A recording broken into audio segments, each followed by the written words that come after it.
Conversations with the Mind podcast, where we explore consciousness through conversations with interesting people. Our mission is to engage the collective mind piece by piece to bring greater clarity of mind to our listeners locally and across the planet, and to contribute to broaden the shared experiential knowledge and wisdom of existence.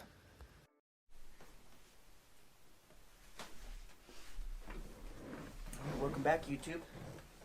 So you can go ahead and put your headphones on. The cord goes on the left. And then when we speak into it, just try and stay like 6 inches from it. Sound good? How's this? That sounds good. You can adjust it. Perfect. All right, folks, welcome back to Conversations with the Mind. I'm your host, Shayla Master, and we are here for episode 68 with very special guest, Jessica Breemen. Did I say that right? You Breemen. did. Okay, perfect. And the first question is always the same, and that is, what does the phrase, I suppose, or the concept, conversations with the mind, mean to you? And how does it sort of land? What does it generate in your mind?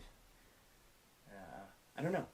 I don't even know how that name came to me when I started the podcast, but I find it interesting to get other people's dialogue around this conversation that we all seem to be having up in here. So, you can scoot this back too, so you can sit. Yeah, it's fully adjustable. Oh, thank you. Yeah, totally. So, conversations of the mind for me, in the context of a lot of what I've been doing in my experience is with more like internal family systems as well. And from like a dynamic systems perspective, the conversations that we have internally. And if we're looking at like different states of consciousness, how we're looking at that from internal, external, versus like the us versus them as well. But I think we don't have like a static dialogue. We don't have a static self-dialogue. There are so many intersections, especially within society, that give us feedback, and then we respond to that as well. How we process that in our mind is very significant. So that's where that leads me to. Nice. And I don't think anybody's you can get rough with this thing and just okay. like really It's totally not gentle? no. Okay. But no one's talked about that on the podcast yet, and I think it's fascinating just to think about this intersection or this connection point between, I mean, we're all familiar with those conversations that are going on up here inside our consciousness, wherever that is seated. But we're also aware of conversations outside of ourselves too, right? Like having conversations with other forms of consciousness, other people, animals, whatever, spiritual entities, things like that too. But still, when we think about it that way, there's still a dichotomy, right? Inner world, outer world, right? There's still this dichotomy, and that transition point between the two spaces, I think, is a sacred space, maybe, where we can translate information from the external and incorporate or integrate it into our internal, but also take, like, I don't know, psychic visionary states or whatever from internal and translate it out into this world, into like an action or manifestation or some kind, right? So this transition point, I think, is really fascinating. I wish I had my picture that I drew here once. And the connection piece that you brought up, I think, I just think that's fascinating. Yeah, well, we live in an interconnected world. I was actually watching Planet Earth the other day, and that really brought back to me where they were talking about the icebergs that are melting, and everything that we're doing, where it almost comes into also like the butterfly effect in a way, where we can't think that our single actions aren't going to have a ripple effect across the entire world, across the universe. And then actually, from reading your literature review today, the word that I've really come to like is like agents of change. And we are agents of change. If we're looking at microaggressions, if we want to talk about like in the realm of that, if we're not using it as microaggressions, our microactions that we do and our thoughts that we do put out into the world are going to have an effect. And it's going to have that ripple effect. Yeah, and I think some studies have shown over and over again that thoughts have substance out here in this space around us that we can't see. It has a physical manifestation. It has the ability to bump into and interact with other vibrations and have some sort of effect, right? That's how someone can walk into a room and they don't have to say a word, and their vibration, you just like pick up on it, you know, and that connection point too. It doesn't always have to be verbal like that. Yeah. I mean, it's energy. Mm-hmm. It's a vibe. I mean, people call it different things, but it really comes down to the same exact concept of what we're talking about. And I think a lot of people have a tough time grasping some of these concepts that we're going to go into today. And I think that's okay. I think we were all at a point once where maybe we weren't so woke, you know, to use common. Yeah, I'm going to cement that and archive that as a pop culture reference of 2020.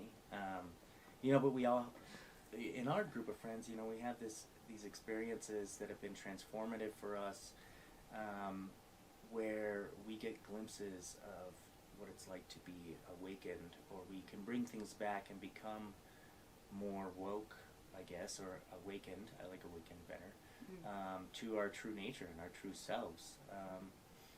So, I mean, and we can also use the words, you know, but in some respects, I do think in some of the literature, people move beyond this, but realization and like self-actualization, but even in states beyond those. Tell me more. So states higher than self-actualization. Actually, this thing might come in handy today. I pulled this out the other day. So this is just a map of the scale of consciousness put out by a guy named David R. Hawkins. He wrote a book named Reality and Subjectivity.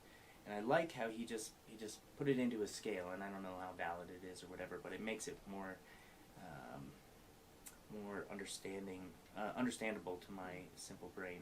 Well, I do think, and mentioning on that, I mean, when you read scales and you read models, I mean, really, they all have strengths, they all have weaknesses, but the biggest asset that these bring is like a point of reference for like exploration. Right, some structure so that you're not feeling totally lost. Correct. Yeah. So let's go beyond self-actualization, right? What in traditions that you've been familiar with or that you kind of adhere to, what sort of states of mind are possible for us in this lifetime as human beings to reach beyond self-actualization? I guess it comes down to how we define self-actualization. Right. And I'm really kind of coming back into like Maslow, right? Maslow's hierarchy of needs, Yeah, I mean, if we're looking at like biological needs and it's going up to all the way up to self-actualization, I felt on some of it, it may have been a little bit more limited, where self-actualization is almost like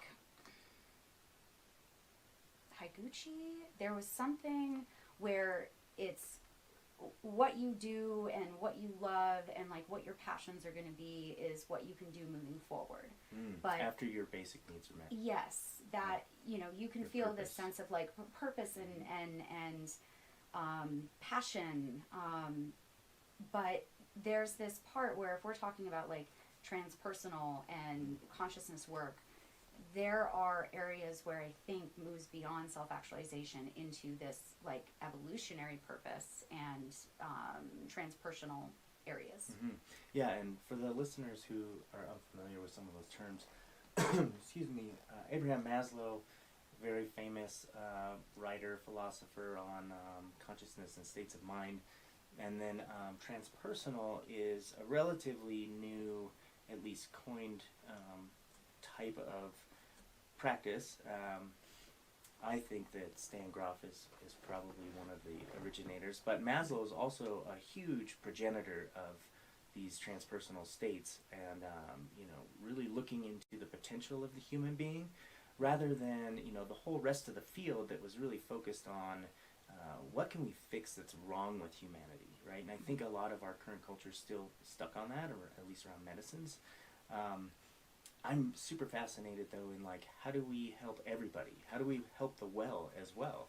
You know, how do we help those who have the basic needs met maybe transcend to some new state of consciousness? You know, my master's degree is in sport and performance psychology, so you know, studying the highest functioning minds on the planet, Olympians, professional athletes, and figuring out, you know, how do they optimize their mental functioning both on the internal world, but also how they translate it to external performance so that they can perform at superhuman levels.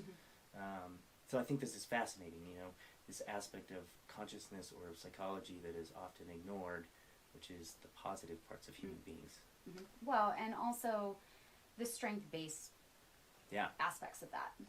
It's not this deficit. It's not you are less than and we need to somehow get you to this equilibrium. Right, we have to this normalize baseline. you. Yeah. Yeah, I can't tell you how many clients come in and they're saying, I just want to be normal. Yeah, and I'm like, what is normal? Exactly. Like, go beyond that, please. Yeah. How do you define that? Totally. You know, and who's telling you this? And, you know, the more you learn about the world, the more you realize that it's part of like this bigger social construction. It's part of, you know, it's bigger. It's bigger than us. And being able to have like strength-based aspects to this, we're looking at how can you perform at your best self? How can you be your best self? And as you had mentioned, again, in your literature review, again, I really enjoyed reading that. Thank you. I really appreciate that. I worked hard on it and spent many countless sleepless nights on it. I can tell. Yeah. Absolutely. So, but talking about like the small s from the big S, from small self to big self. And how do we... And can you define that real quick from your understanding? So the small self is more... The way that you did it was so nice. And you know what? I actually have it up. Oh, sweet. Yeah. I'm going to be quoted on my own, you are. on my own podcast. I think that's a first. Yeah, let's see if I can find it real quick. I know it was at the beginning. I don't know if I'm going to be able to find it. That's okay. You can keep searching while... Yeah, so... Thank you. And please, I hope you do quote it back to me because I probably changed my mind since I even wrote it. But yeah, small self being like this aspect of like our ego self, our primal self, or primordial self. You know, base urges, things like, you know, and they would be associated with like in other traditions like base chakra systems, or you know, our lowest forms of self, addiction and self-destructive behaviors or harmful behaviors to others, whereas large S is more like our highest nature, our drive, our innate drive to facilitate compassion and homeostasis and balance and sharing and connection. And you know, it's sort of, it can be, you know, in other traditions, back to the chakra tradition, sort of like associated with, you know, the chakras up in the head and the crown chakra and things like that, like higher states of consciousness. In science, maybe referred to more as like higher vibrations of brain waves, and that's been studied pretty extensively too in meditators and you know, sleep studies and things like theta brain wave states, and you know, vibrating at these higher states of self can bring us to this. You know, higher self can also be like a unity feeling, right? A unified consciousness feeling where we're not feeling this duality and we're feeling that total oneness and connection. Did you find it? I did find it. Okay. So it says, we delineate here the differences between the self, small s, being the sense of self derived from the ego and identification with socially constructed identity influencers, and the self, big S, being the sense of self beyond one's material incarnation in human form. Yeah, so like post-humanistic theory, like what are you beyond this physical self is the big S. Well, it brings me back to IFS, and especially with my interest in the work surrounding like the MDMA assisted psychotherapy that MAPS is doing, the phase 3. With IFS, they What is IFS? Internal family systems. Okay, yeah. So for our listeners, okay. Yeah. And it talks about this self-led person that has this capital S. And there's these different parts of yourself that, you know, this part of me feels this part of me feels that. But when people are able to access that self-led person with the big S, they typically describe it with the 8 C's, which are compassion, curiosity, calm, clarity, courage, connectedness, and confidence and creativity. And leading from that is, and being able to access that is much different than being, working with the small s when you're looking at ego, you're looking at pressure, you're looking at, what society is going to tell you how to think and how to act. Fear, too. Yeah. Yeah, that's small s for sure. Yeah. So, getting back to a little bit, I was saying that we have these transformative experiences where we experience like that big S self, right? That unity experience where you're like, I am one with everything. Not only, holy shit, like this is scary, what are my responsibilities now? But also like so much love, like love and being held in that space, and it feels so warm and like it's not, it's familiar, it's not foreign for sure. And so I like to ask guests like you, if you're comfortable with it, what in your memory, with this question, what do I jog lose? What was your most informative or formative altered consciousness experience? So you can get as deep into it as you want, or I don't even know if I've told that story on here, my most informative, but. I may have to throw it right back at you. You want me to go first? No, I can go first. I think that there is two of them, and they are pretty simple. I would feel like, I think we've talked before about, the experience that I've had with MDMA. It's not training, it's not, just experience, it's like life experience with it. But the first time I had ever experienced that substance was a complete game changer for me. It was a complete life changer. It was a complete consciousness changer. And every single experience of that has brought up that container that you were just talking about. There are different substances that I don't have as much experience for, but I have a lot of respect for as tools in, deepening the awareness or going into the unconscious. But I would say when I did a ketamine, and I am ketamine, a high dose I am ketamine, which was 1.2 milligrams per kilogram, that was something that was one of the most profound and incredible experiences that I have felt.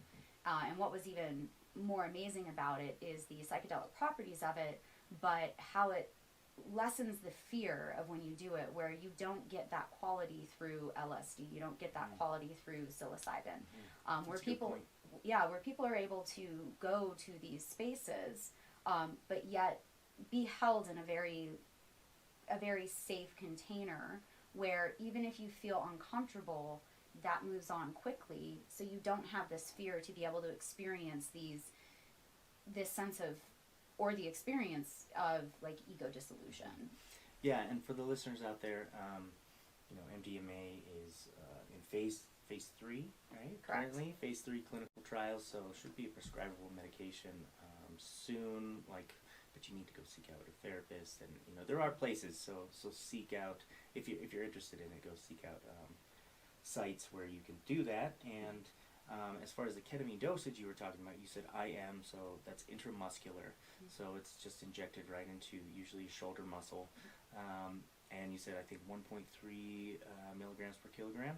I did 1.2. 1.2. Usually the clinical that I know, like Wholeness Center uses, on most protocols use, is somewhere between 0.5 and then 1 to 1.6 milligrams per kilogram. Yeah, and I wish I had the article in front of me, but there's this guy that he published, different levels of consciousness that can be reached associated with different levels of ketamine dosage. And it's not John Lilly, it's someone else more recently, a little more credible. It's not the one in your literature review? I might have included it. Yeah, that's it. Who is that? I can't even read it. That's too small for me.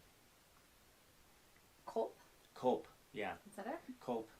So he puts out, this table of like all these different levels, and they have different therapeutic value based on the different level, right? So lower dose ketamine is good more for like psycholytic stuff, like you can actually hold a therapy session under these conditions, and someone is quite lucid and makes relative sense, but they have this sense of openness to them where they can finally access some of the subconscious and talk about it. And then there's a little bit higher level and it goes up and up and up to where you get to the higher levels, like what you were describing, 1.2 to 1.5, I think, is more the psychedelic level, where you start to access, the mind manifesting itself as this unitive consciousness or like spiritual type experience. What you said, though, was I think brilliant in that ketamine and MDMA in particular have that container to hold you, right? Like, I've reached those higher states of consciousness through other substances, high doses LSD, mushrooms, things like that. But there is this sense of fear as you go into it that is, the fear of death, the fear of ego dissolution. What am I after this? What am I leaving behind? Could I even come back, And the surrender is what takes you over the edge, right, into that space. But then you eventually come back to it, and you have to integrate that. But there's that fear component, right? But with MDMA... And the loss of time. Totally. But with MDMA and ketamine, like, it holds you very gently as you go to those same spaces. So it's still possible. I don't know if I've ever reached that space on high-dose MDMA. Most of my high-dose experience was in my teen years with ecstasy, so who knows what was in those things. We did not have DanceSafe around back then or we did, but not at the raves I was going to test things, which I wish we did. Where's DanceSafe? Yeah, totally. Which we'll get into also. But MDMA and ketamine hold you very gently so that you can deal with that natural fear of letting go of this 3D reality for a time and really venture, explore the other side, but kind of like with this guardian angel over your shoulder, like, I got your back, I got your back.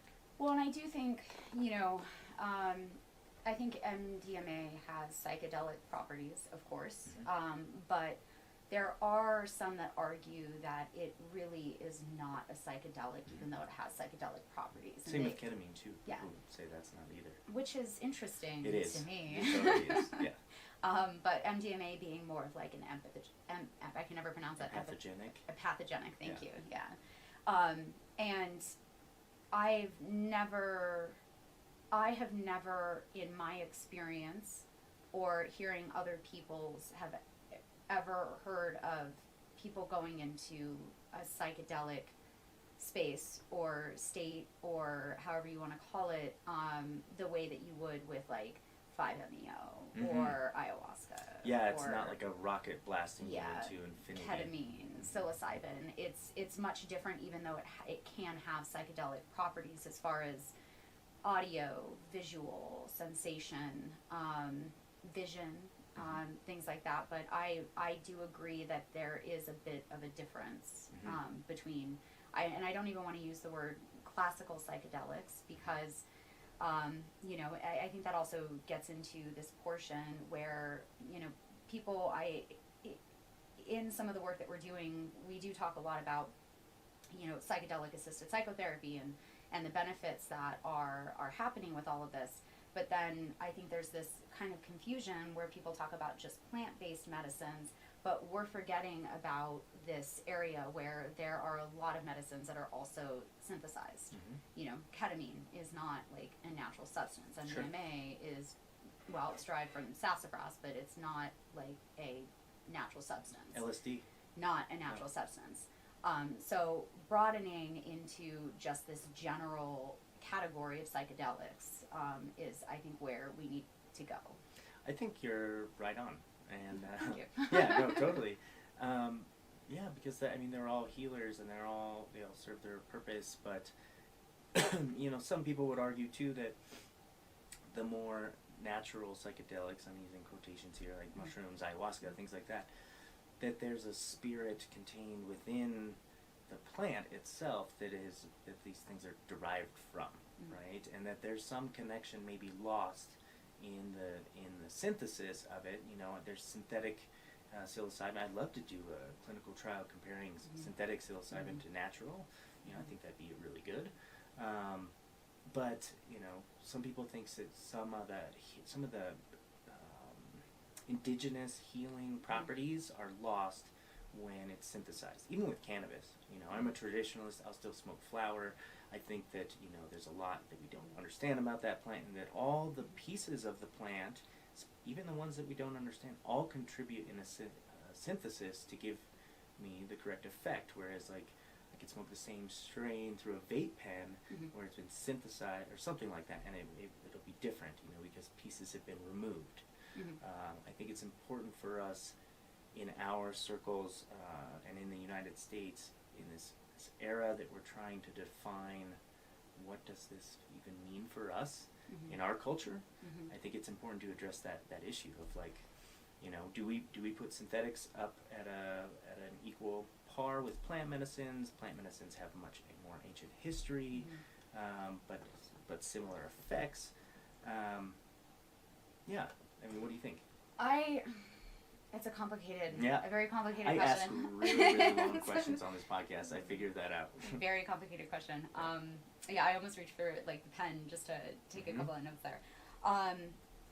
I think that there is a conversation that is happening where there is respect for like indigenous practices in these like sacred spaces that are there, but then there is talk about like cultural appropriation. Totally. And what the future of this is going to hold, and then also what a modern medicine looks like. You know, ketamine is not new. MDMA is not new. It's been around, but what is that culture around that going to look like? But then we are also looking at, you know, outside of the United States, because I don't even want to just think about the United States. Right. Well, I mean, for Western culture in general, you know, we just don't have our own tradition around it. I think right now it's currently a climate of, see, I wrote it down, like recreational mind alteration, right? We definitely have that, and unhealthy coping, using substances in that way. You know, when I go talk to most people on the street and ask them about drugs or mind alteration, they're going to say, yeah, that's what I do when I go to the bar. You know, they don't think about it in a transformative way necessarily. I say most people. You know, definitely, you know, lots of people who use it that way. But that's part of our culture too, and that's the story that we're holding right now. That space, that story around we use these things to relax, to take a load off, to forget, to cope in unhealthy ways. You know, alcohol wasn't the way it is now back in the day when it was considered a medicine. You know, when you go to an apothecary, they'd have all sorts of different brews and meads up on the wall, but they would have very specific effects based on how they were brewed. They were used as medicines. Now, all that's been stripped out, and now we got like Coors Light and Bud Light, and I don't even want to promote those people on here, but people identify, like, that's just, it's a watered down version of what used to be medicine, and that's what we're considering. You know, that's what people think of when they think of altering their consciousness, getting drunk, or something like that. How do we change that? How do we welcome into the conversation that all states of, you know, that we all experience altered states in everyday life and in a lot of different ways, and sort of normalize it so that we can start talking about it in useful ways? I think, so that, what comes up for me in that conversation is really like a non-biased, non-judgmental approach, first of all, but second of all, also talking in this way. Carl Hart at Horizons, I think this last year, had a really good talk about like psychedelic elitism and exceptionalism. When I was at Burning Man this past year, I know, it's awesome, I can't wait to go back. I want to go. No. This year is going to be awesome. Okay, good. But there was a talk with Betty Alberth, who is the executive director of SSDP, Mitchell Gomez, who is the executive director of DanceSafe, and then Rick Doblin, who's the executive director of MAPS, which is the Multidisciplinary Association for Psychedelic Studies. And they were making it very clear, and this is the general direction that we do need to go into, is we can't just be talking and having these conversations around these sexy drugs. We need to have these conversations over all of them. And not coming from a space of my drug is better than your drug, or this is better than that. And talking about what you're saying is, how can we create like a culture around this? I wouldn't even necessarily say just medicinal or spiritual, because coming from my background and coming even from like DanceSafe, you don't, it's about a set and setting, but you don't need to have like a ritual around it. And speaking in the sense of rituals, ritual doesn't even need to be in the context of, you know, what indigenous practices were.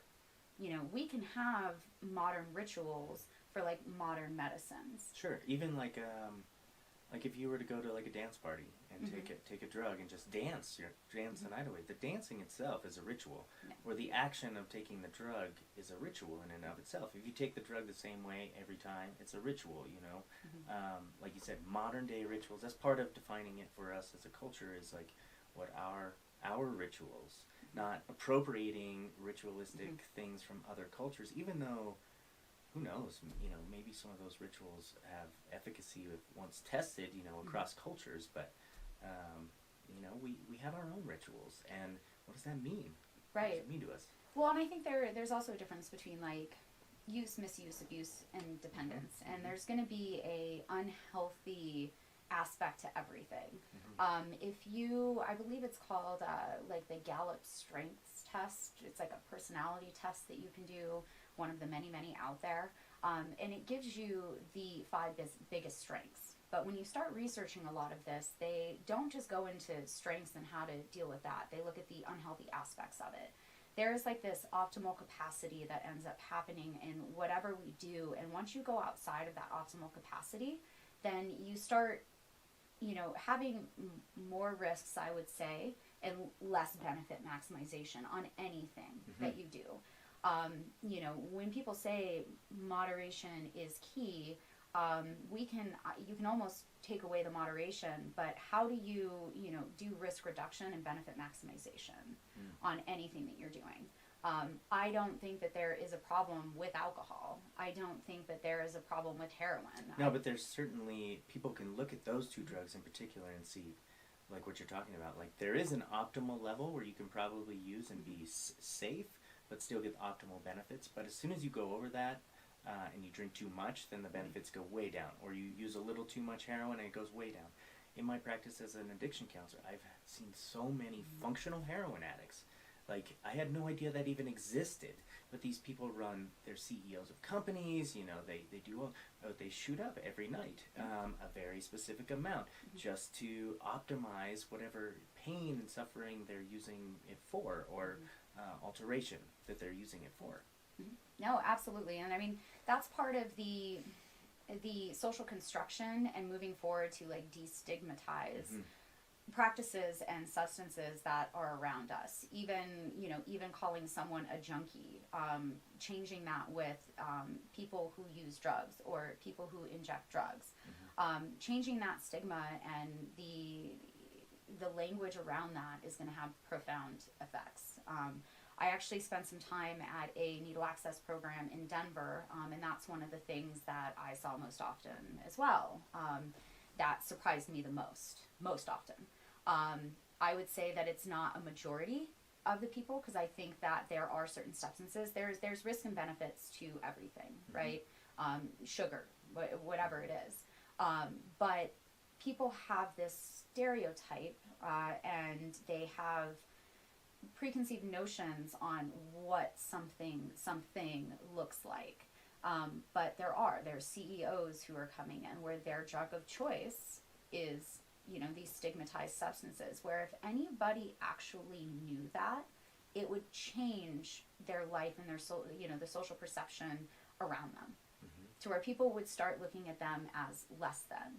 Where if someone wants to, you know, if their drug of choice is heroin and the other person's is LSD, one is not better than the other. One may have a higher risk profile, but that's where we come into areas where we should have safe injection sites. We should have needle access programs. We should have, you know, drug checking programs. And we should also have, you know, harm reduction, you know, non-biased factual information. Right. But most people out there, when you say something like needle exchange or, you know, safe use site or something like that, people think it's... And I do like safe use site better than safe injection site. Totally. A lot. And I want to ask you a question about that too. But, yeah, when most people hear that, they think there's a crack house, or we're gonna walk into a bunch of junkies, you know, shot with needles in their arms, like laying all over the floor.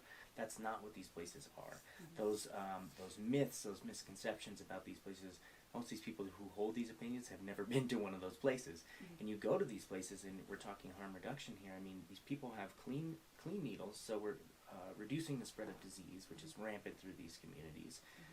We're providing non-judgmental, non-stigmatized access to mental health providers and medical providers right there, a lot of the times on staff. So if there is some sort of overdose situation or something, there can be someone there right away. And then if people come out of these experiences and they're like, that's it, I don't want to do this anymore, then there's someone there mental health-wise to connect them to the resources right away. Yeah, I mean, you're familiar with this. I'm just saying this because our listeners. But the safe use site piece comes into mind too, because I've been thinking about this after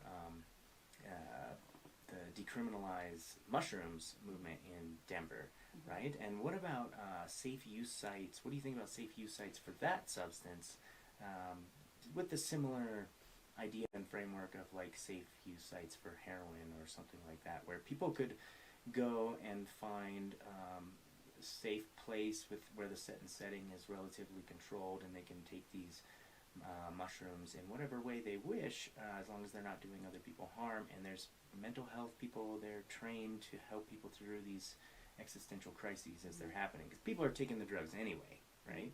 That's the thing, is that's the best argument against these safe use sites. I mean, people are using them. That promotes drug use? Yeah, that people are just going to go crazy with the drug use. What people are using anyway. What's actually interesting about that, in my recollection, is that the use was actually decreased. With safe use sites? Yeah. Yeah.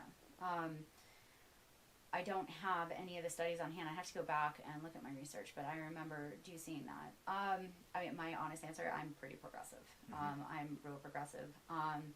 So, I'm going to talk about Burning Man again. Yeah, please. Real quick. So, I'll just visualize. at the same talk, Betty also mentioned this art project that she really wanted to do.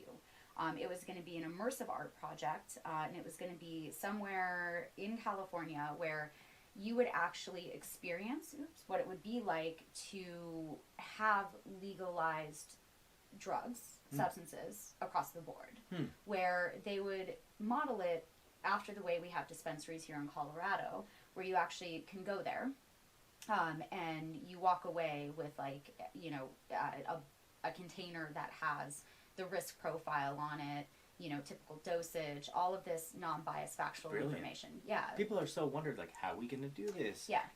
Just show them. Yeah. Show them a model. Yeah. So it sounded really super exciting, and it was going to be essentially, like, I think some staff, but also volunteer-led.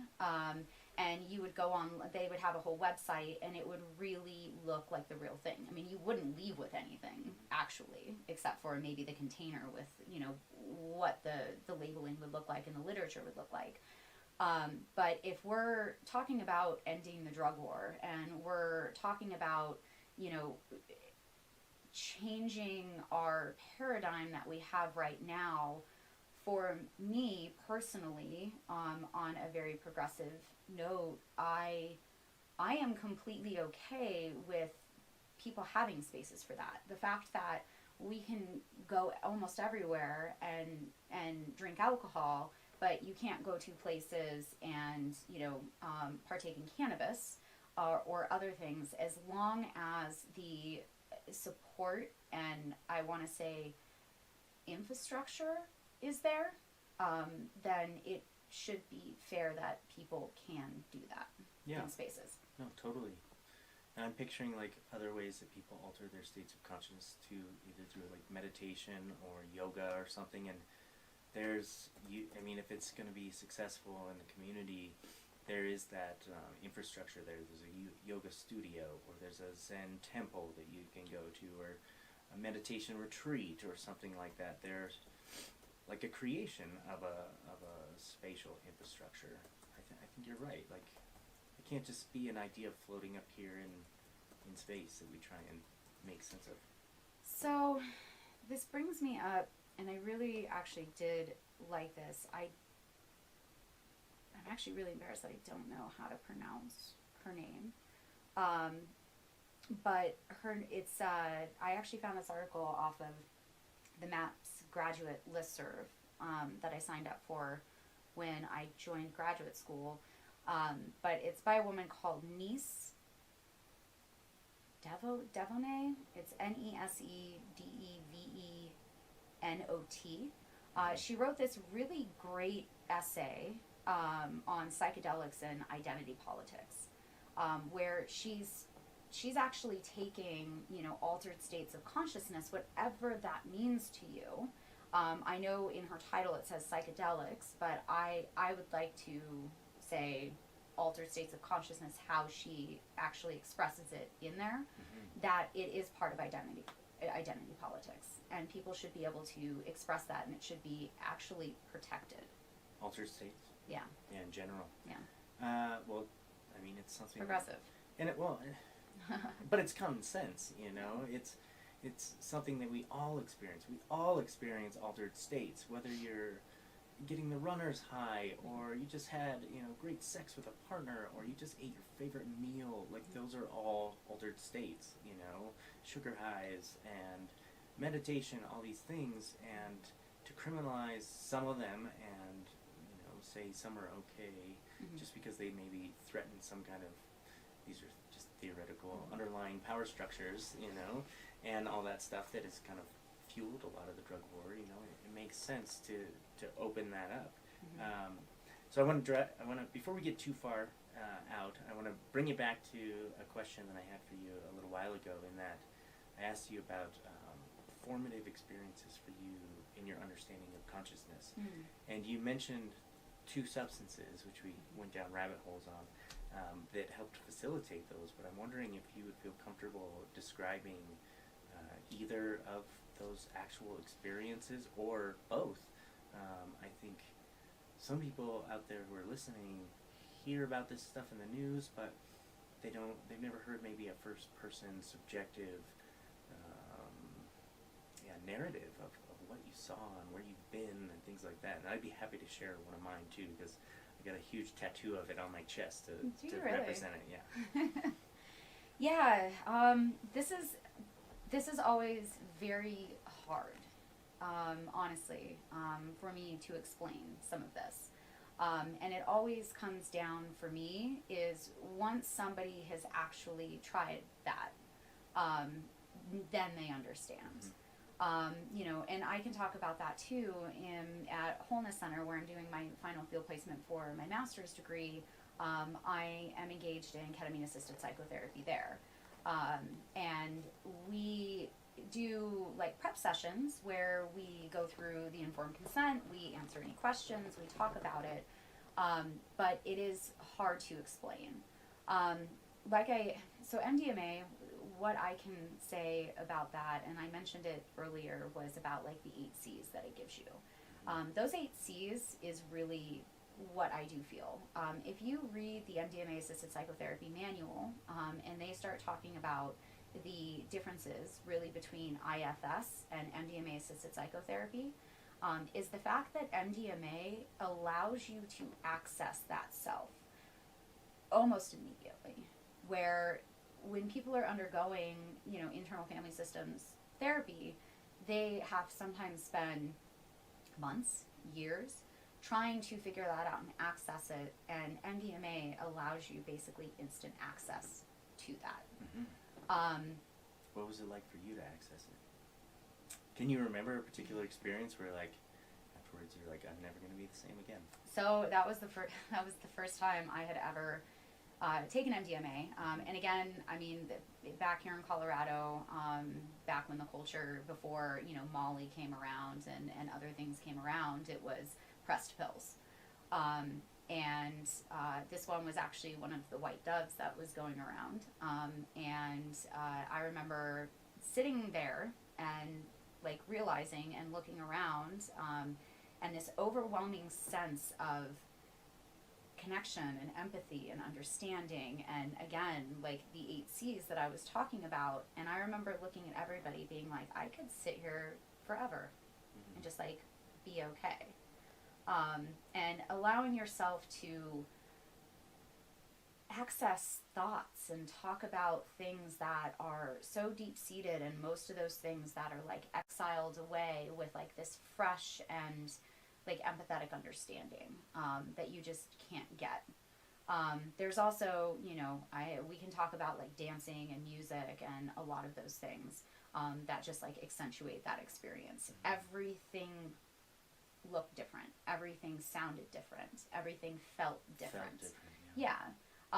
And, you know, even I have been combating, I mean, this was over 20 years ago, you know, and I have been on this road, and I have been advocating for this, and I have been working towards everything that we're doing now for the past 20 years. But there's still so many like misperceptions and stigmas that come with, you know, MDMA, that come with any sort of drug. But it was one of the most, you were exactly who you envisioned yourself to be. You were exactly who you wanted to be. No self-judgment, all self-compassion. That's one of the biggest things, is the self-compassion piece, you know? Self-compassion, compassion for others. Like, you're my brother, you're my sister, like, let's... Honestly, it's so cheesy, but like, love. Totally. Yeah, love. Like, I love love, and like, that is... it sounds so cheesy, but like, the feeling of just love for yourself, for other people. Ketamine, for the high dose, it's definitely much different. You know, you don't feel the way that you do on MDMA, because you go from this thinking mind to this observing mind, and you go into this space. MDMA is very social, even though, like, even being alone on it and doing your own thing, like, all good. You want to do laundry? All good. Like, it's great. But ketamine is very, like, introspective, where it's a lot of, like, internal work. And every single experience, I believe, no matter what substance you're on, is unique to, again, set and setting, and the environment around you. I mean, if you're looking at, you know, dynamic systems theory and all of that, like, anything that you come in contact with, it releases... You share information. Yeah, like, like, you're a collection of fingerprints of, like, people and things in the world that has, like, come into contact with you. But ketamine really, it takes you into these spaces. And people can describe them very differently, but they're beautiful. And you've got these headphones on and listening to very curated, specific music that accentuates the experience and goes hand in hand with holding you in that experience. But these spaces shift and move, and they are full of colors and textures and memories, imagery. People melting everything that is important to you, and you being important to other people, and that, like, inner connection. It's all there. It's all there. But, like, there was this one point where I was, it was probably a couple minutes in, and I mean, you lose time. You know, you do lose time in that space. Like, I don't want to, you just lose the construct of time. Yeah, time doesn't seem to make sense as an idea anymore. And you're like... like, this is infinite, and I'm going to be here forever. Yeah, like, and it's... Why would you want to live there? It's great. It's like, you know, you just lose this where time just doesn't matter anymore in that. But I was going to say one other thing. About the actual experience, a piece, a point in your experience. Yeah, I lost it. Okay, it'll come back. Yeah. I think I might have time to share one of mine with you. Please. Or maybe two. Yay. Before we have to go for commercial break. So, one of my most formative altered state experience, I would say, it was also psychedelic, but there was no drug involved. It was a breathwork experience that I had. I never thought that my own breathing could produce such amazing transformative states of consciousness. Oh my goodness. So I was down in Boulder.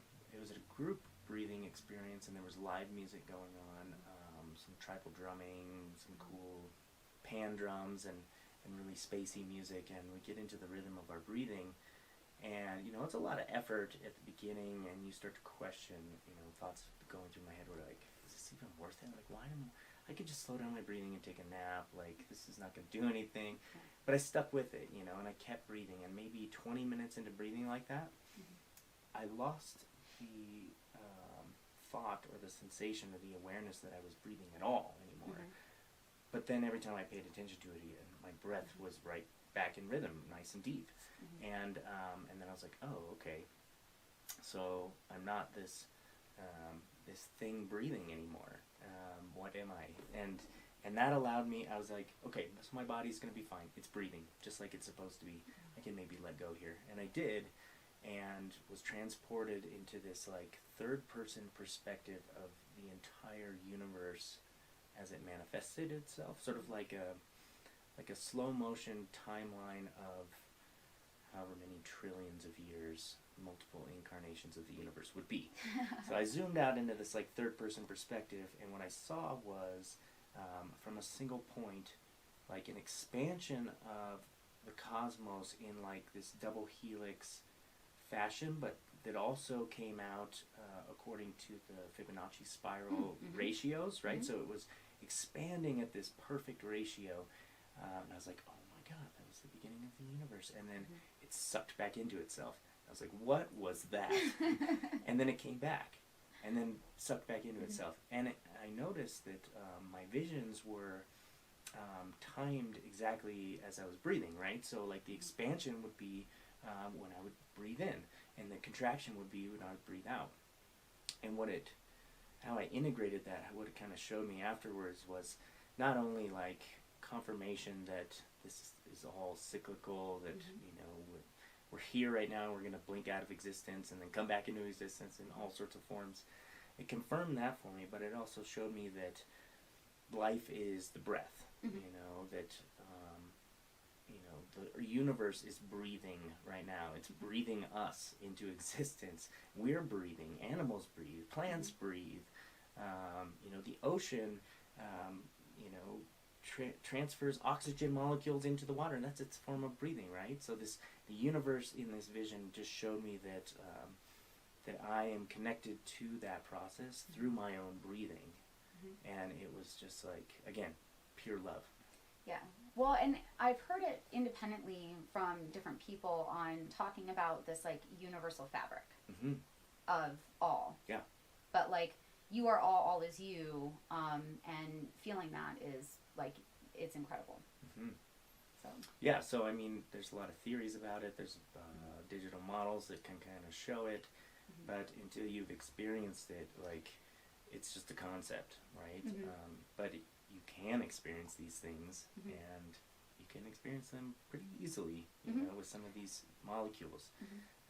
And I would also say, you know, I mean, there's certain things, especially, you know, if you're looking at specific substances, where you'll end up sometimes, you know, obviously feeling things that you haven't felt before, but like seeing colors that you necessarily didn't even know that existed. You know, seeing objects and textures, and, you know, I want to say a world almost that you don't really know existed. It makes me think of like Plato's cave analogy, where, you know, the sun is incomprehensible to someone who's never seen it before. But if you are able to like release the chains of whatever attachments or whatever is making you feel stuck in whatever that means in your specific circumstance. Your cultural programming, maybe? You know, all that stuff that keeps you stuck, your own belief systems. Your bubble. Yeah. Your bubble. Yeah. Like, whatever is keeping you in there, if you can release and become unstuck, whatever that is, you know, that's where like consciousness comes into play, where you become aware of something that you didn't even know beforehand. And that's one of the most beautiful things about like these altered states of consciousness, whether it's with substances, whether it's without substances, that is very easily reachable to whoever wants to get there. Yeah. I just want to share one more with you, because that was a non-drug experience. Maybe I produced some DMT in my own brain. It was freaking crazy enough for me to get, for me and my artist to spend, years designing this chest tattoo. I want to see it. Oh, I'll show you after the show. Awesome. But yeah, it was pretty cool. We won a 3rd place best chest piece in Denver competition years ago. And this was your tattoo artist who was on your podcast a little bit ago, right? Yeah. Okay. He's in Greeley. All right. You should go check him out. He's super into like these cosmic things, and he's like, I'm totally ignorant. I don't understand any of it, but it's so awesome, sacred geometry. So my other experience I want to share with you, and then we'll take a break.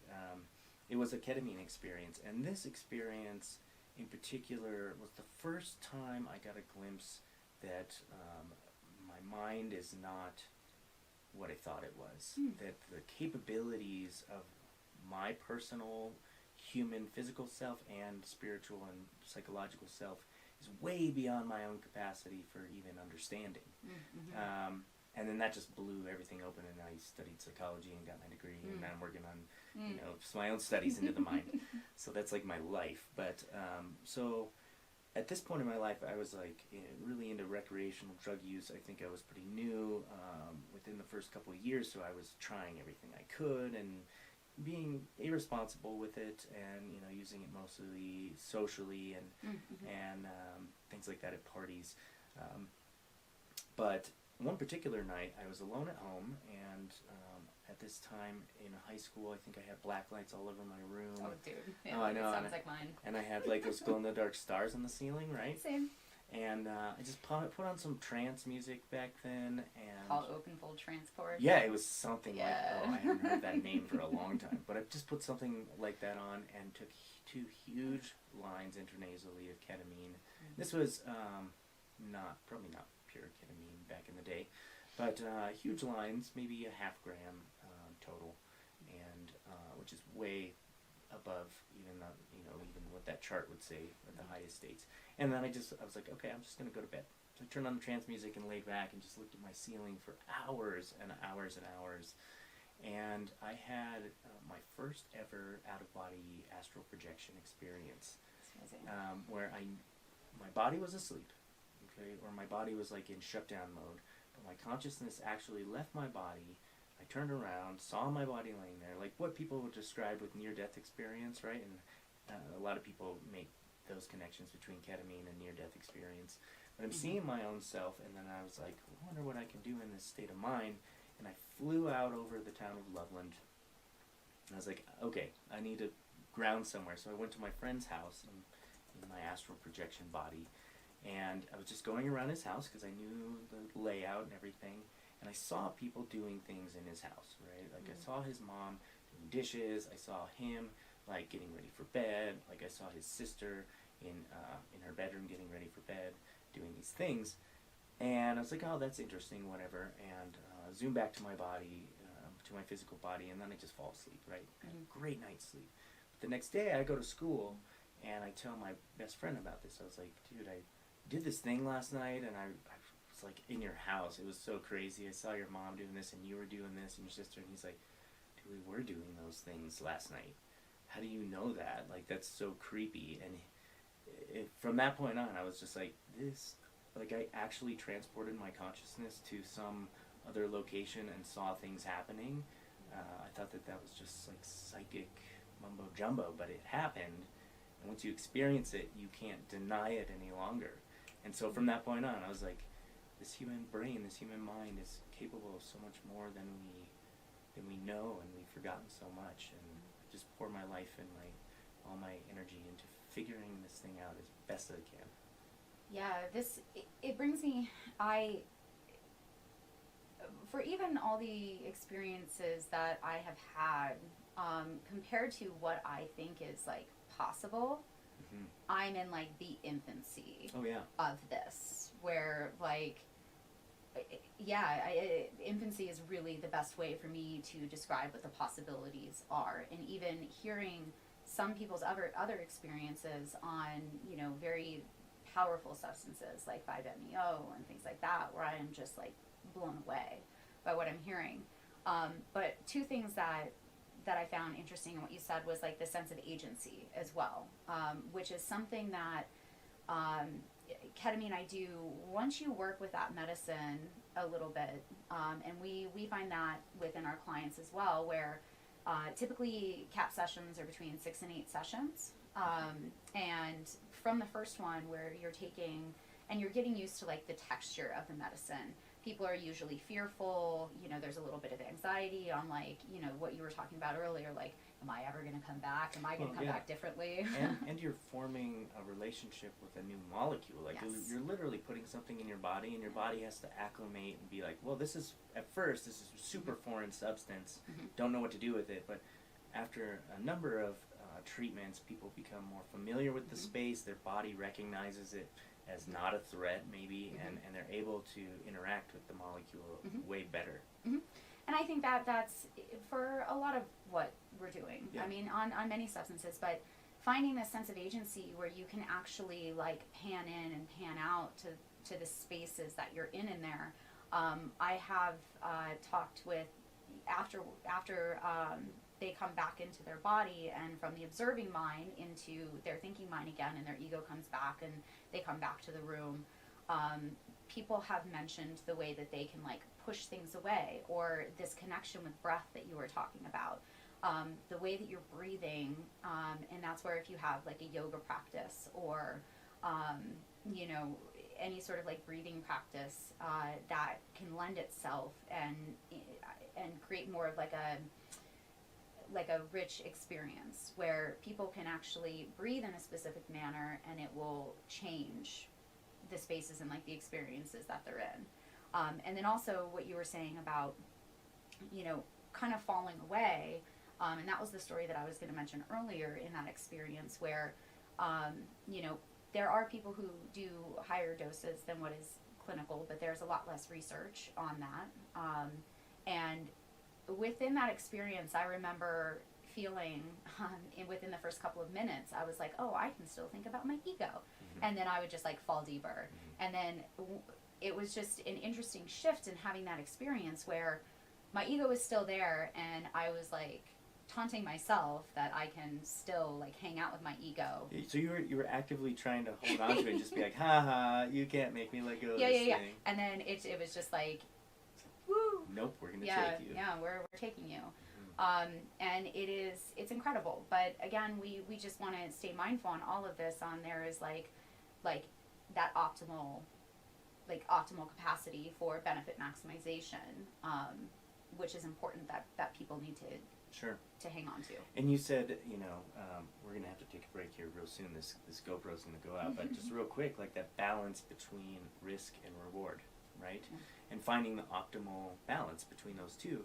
The thing about ketamine is it is so safe for people that you can take probably an anesthetic level dose and your body's going to be totally fine, right? Like it's like non-toxic. Like it's addictive. It has addictive qualities, and I want to you know speak to that too. That there are ways to abuse it and misuse it, and physical damage can come from excessive use for sure.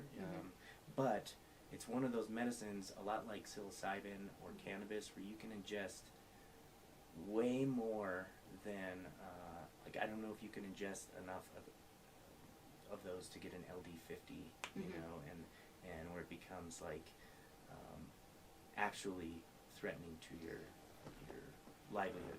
So I was in a conversation the other day because a lot of these substances aren't new, but a lot of what we know about them is still new. But I mean, this is across the board. I mean, I would even venture to say this even on like cannabis, on like even when you're smoking flower, depending on like the residual solvents that are on there.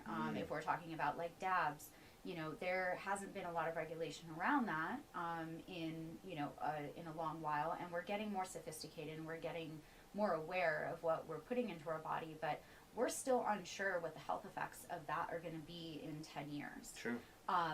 But and being in study, and I want to be very, very careful of, and I'm trying to be very careful throughout, you know, the years and years that I've been doing this, on like what the unhealthy side of this could be.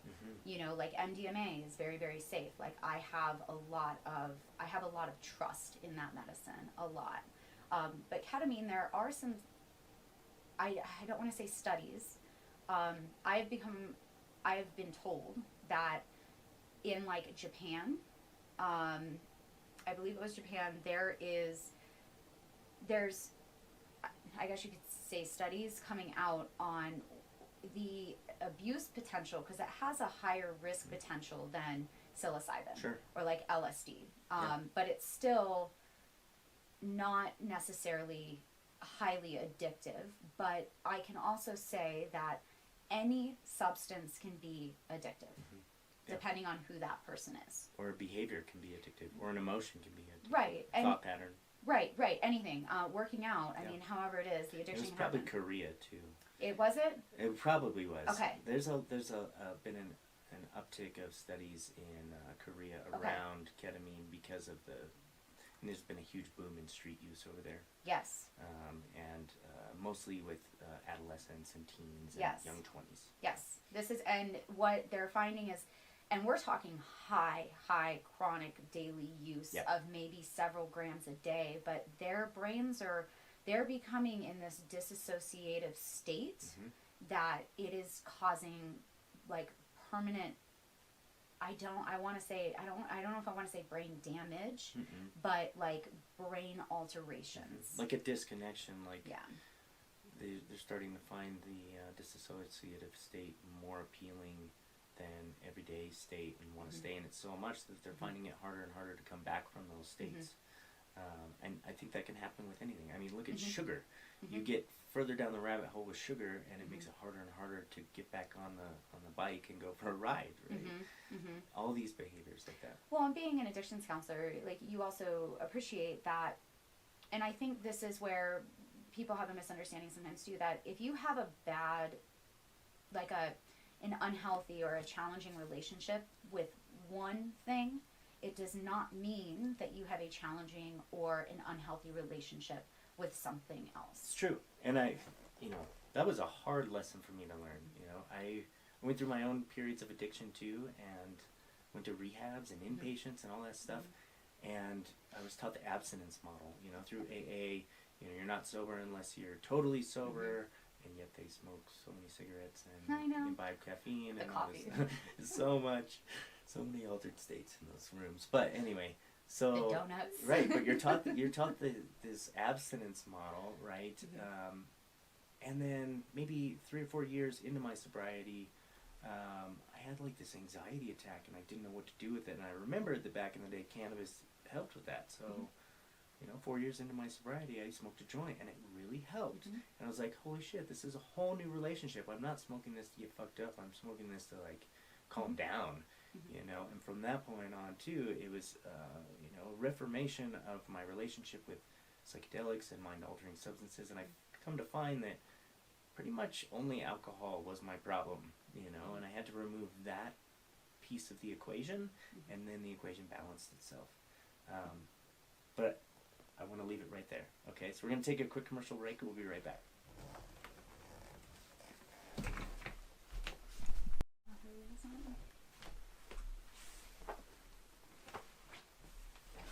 Cord to the left, right? All right. Welcome back for section number 2 with Jessica. Hi. So I want to start off by just sharing sort of an insight that was related to what we were talking about before, with breathing, with connection, with connectedness. And sometimes when we talk about these things, it sounds very woo-woo and very like mystical and things like that. And some people are out there just like, it's just breathing, guys. But one of the coolest like thought experiments that was presented to me once, it was almost like a Japanese koan this guy shared with me, and just like walked away for me to like try and figure out, was he said, in every breath that you take, think about how many molecules, how many atoms are in that breath, right? So many trillions, right? And how many breaths we take over a lifetime, and how nothing that is created is ever really, like, energy is never really totally gone, right? Energy never disappears. Right. Ever. So this idea of that too, and thinking about, he said, so right now you're breathing atoms, you're breathing molecules that Albert Einstein breathed. Molecules that are going into your lungs and making that connection, making that contact, making that information exchange, that communication in your lungs between the O2 molecule and your lung tissue. That exchange has a piece of the exchange that that molecule had with Albert Einstein's lungs also. And so, that blew my mind. And then years later, still thinking about that idea got me thinking that, in communication with things, in relation to other things, like you said, we send out this vibration, this thing that interacts whether we know it or not, but we also get reciprocal vibration from whatever that thing is that we're interacting with, right? Mm-hmm. And it would make sense that in that interaction, a piece of me rubbed off on you and a piece of you rubbed off on me, right? This is like this information exchange. So bringing this idea in too, like if we're breathing these breaths full of wonderful oxygen that some of our heroes have also breathed and had contact with, that they have left some sort of consciousness imprint or some sort of imprint of themselves, smaller than genetics, on these atoms, these molecules, and now that is having an interaction with your lungs. So really, like, you're coming in direct contact with Jesus, with the Buddha, like with all these spiritual people that you hold up on high, all these heroes of yours in the field. You're coming into literal contact with pieces of them every single day in every breath that you take. Mm-hmm. And I just thought that was so beautiful and like blew my mind and really spoke to sort of like in a scientific explanation of like that interconnectedness of mm-hmm. everything and everybody. Like you can't escape it. You are everything from the past. Mm-hmm. Well, yeah, I mean, exactly what I think what we were talking about with, like, you being a collection of, like, fingerprints of everything that you've come into contact as right. well.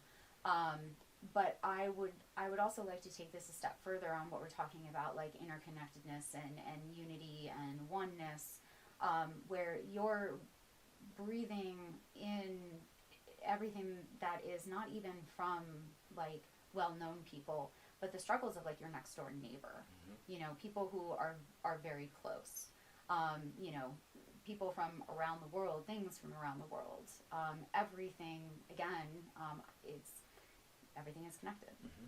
So I don't know, it's just a big thought.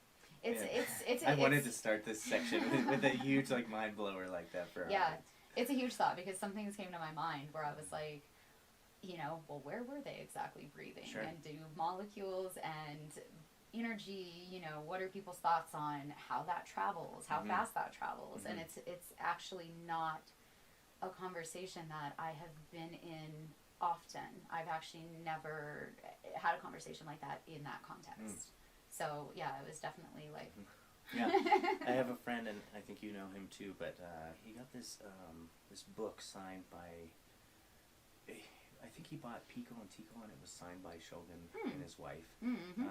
So like this super collector's item in our world, right? Mm-hmm. And so he shows it to me, he opens it up, and he says, I want you to touch the signature.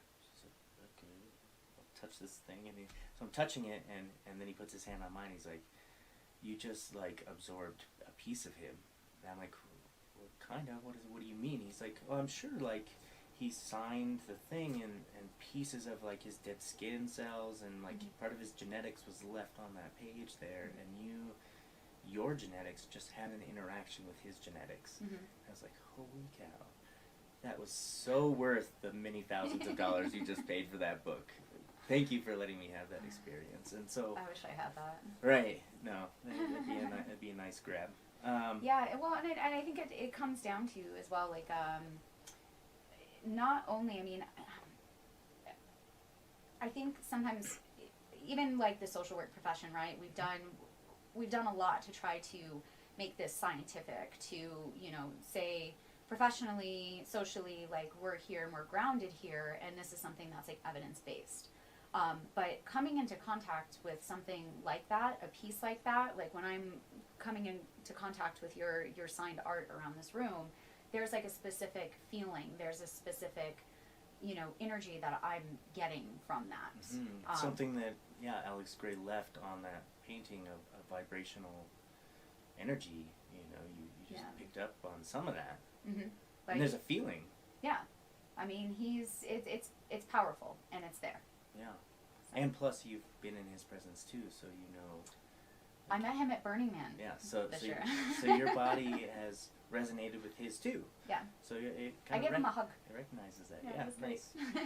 Yeah, he's pretty skinny though. You know. Yeah. Okay, so I want to talk to you. This is a great segue into social work's role in this whole movement, and that's the degree that I'm pursuing right now. And as far as I know, I'm the only social worker, at least at CSU, that has pursued psychedelic type research since McKenna in the 70s. He wasn't a social worker, but largely, like, the field of social work has not really had a comment on it until very recently. Actually, January 7th, I read an article by a woman, I think out in Pennsylvania, who is in a social work research institute, and put out an article talking about what could social work's role be in this movement, and that, you know, social work needs to get on board with it, because the audience may not know this, but social workers account for the mass majority of all mental health services that are delivered in the United States. I had no idea until I joined this program. I thought that psychologists and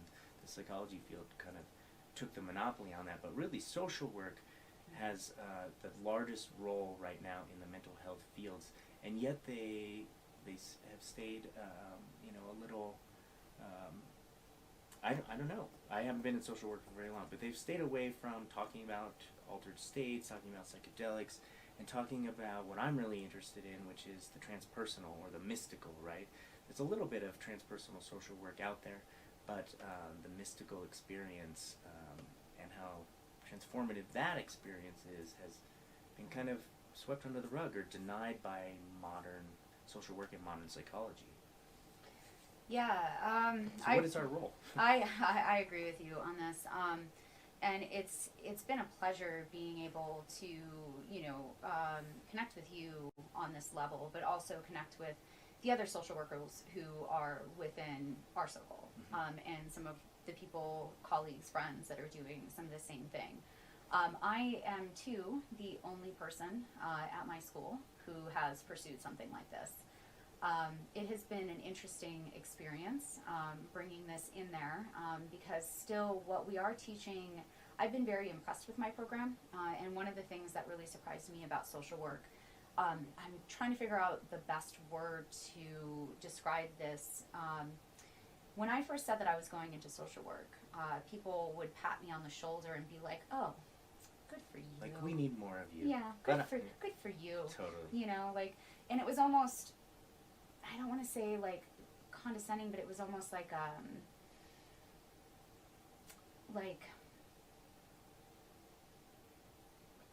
not like feeling bad, but like feeling sorry for you. Yeah, almost? like no, you're gonna try to save the world. Oh, like, you know?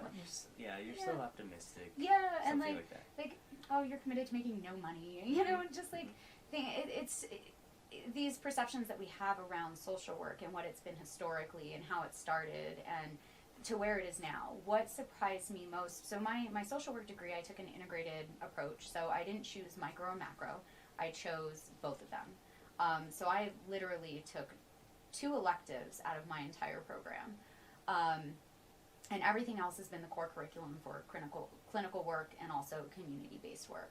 But what really surprised me the most was the expansiveness that this profession has on a micro to macro level. We're not only worried about, you know, consciousness on like an individual client, But we're concerned environmentalism is coming into the realm of this.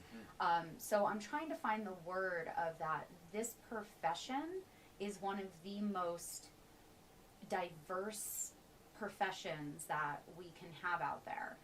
And we have it where we look at everything on, and I keep going back to like a dynamics, like a systems Right, perspective. it's a system because everything affects everything, and that's where a lot of science has fallen short too, is like trying to take reductionist methodologies and like reduce a cause and effect down to one thing. Like that's not how the universe works. Everything interacts with everything. We know that the observer, the researcher, has an effect on the results just by being in the room. We know that. That's been proven. And so, so to me, I mean, it sort of seems like, and maybe social work more than other professions, I'm so happy to be in social work right now. I am honored. Oh yeah, for sure.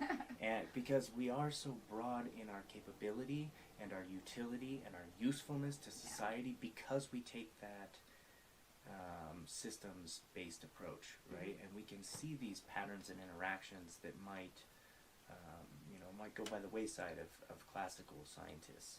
So where do we, I mean, this article, this was one of the, and I've done a pretty extensive lit review on psychedelics and didn't find anything in social work until this article in January 7th.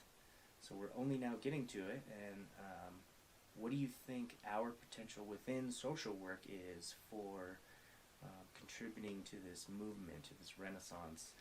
We got the psychotherapeutics coming from psychology, and we got the neuroscience scans coming from, medicine, and we got all these different fields working on it. What does social work have to contribute? On a collective scale, maybe. I think a couple of things. Diversity, inclusion, accessibility. Justice. Yeah, yes. Freedom over consciousness. And for me, it is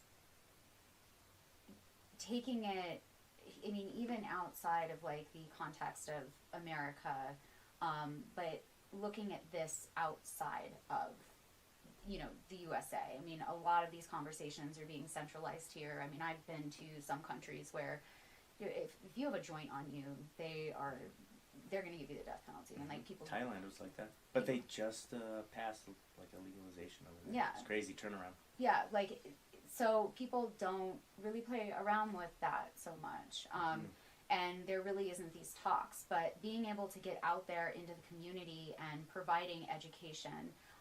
Research is very important. A lot of social workers, they're not necessarily involved with research so much either, but getting involved with that. The more data that we have, the more evidence-based approaches that we can provide, and the data to support that, the further we're going to go. Policy, advocacy, those are areas where a lot of social workers sometimes don't tend to migrate into. I think that that's a really big area. And then I would also, there's one other one. I'm taking my first step into policy. Yeah, congratulations on that. It's gonna be super fun, but I'm nervous. I don't know what to expect. I did not even know that you were like a part of that bubble, like being like considered for that. Me neither. I had no idea, and then like I saw this post I think on Kevin Matthews' Facebook, and your name was on it, and I was like, what? Yeah, so I had Kevin on the podcast like the week after it was decriminalized, and from that interaction, like I'd never met Kevin before that, never had any interaction, and after that, we just kind of formed this this network between us, connecting, middle Colorado with northern Colorado, and I didn't even know I was in the running for it either, and Kevin just called me, he's like, oh, I'm going to put your name in the hat for that. And I was like, sweet. Yeah, that sounds great. It's been interesting in this space too, like kind of being in this for so long, and I remember, working towards this and what I said I was going to do and why I chose social work as the degree, and all of this, like being like, how am I going to do this? But I'm going to do it. I don't know how, but I'm going to do it. And like things are happening now where communities who have been doing this, who didn't necessarily know of one another, they're all crossing paths now. They're all connecting. It's all like this catalyst, and we're all like this. I don't know. I think like mycelia. Yeah, but we're like a snowball that's just like rolling, and we're just like everybody's a unique snowflake, but we're all and everybody's welcome too. Yeah, we're just we're all snowflakes, but we're like moving along. The collective momentum. Yes. And that's something I want to bring up too. That I think that's the reason why I chose social work as opposed to pursuing like a PhD in psychology, where my bachelor and master's is in. Is that I worked for a while in individual therapy and things like that, and saw profound changes on the individual and small group level, but I knew that like I could have a bigger impact on larger groups of people as well at the macro level.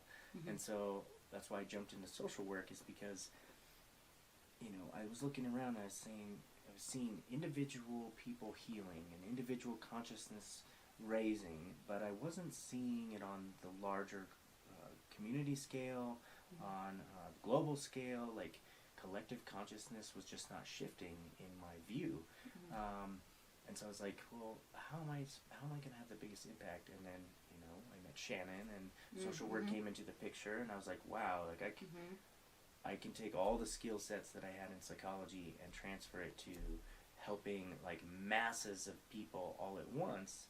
Yeah, and psychology is only a piece of like this social work.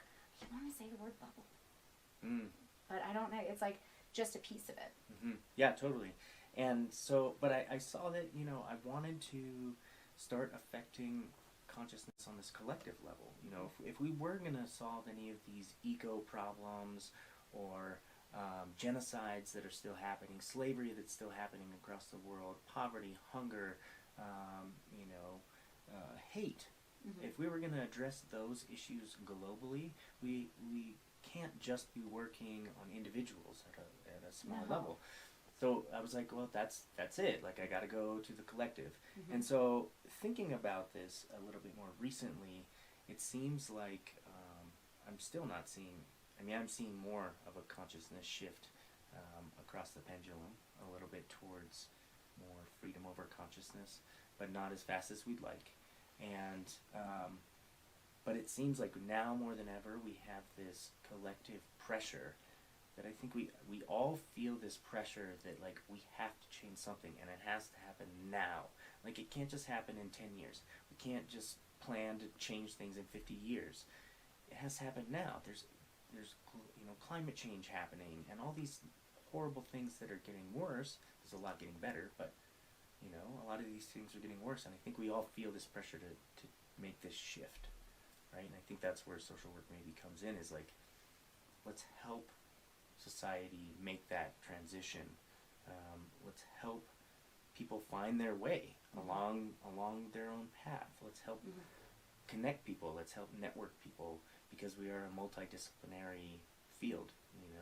We tout ourselves as being that way. We steal from everybody. We take the best of everything. The director of my program said that, I think, on the first day. We steal from everybody, but we do it equally.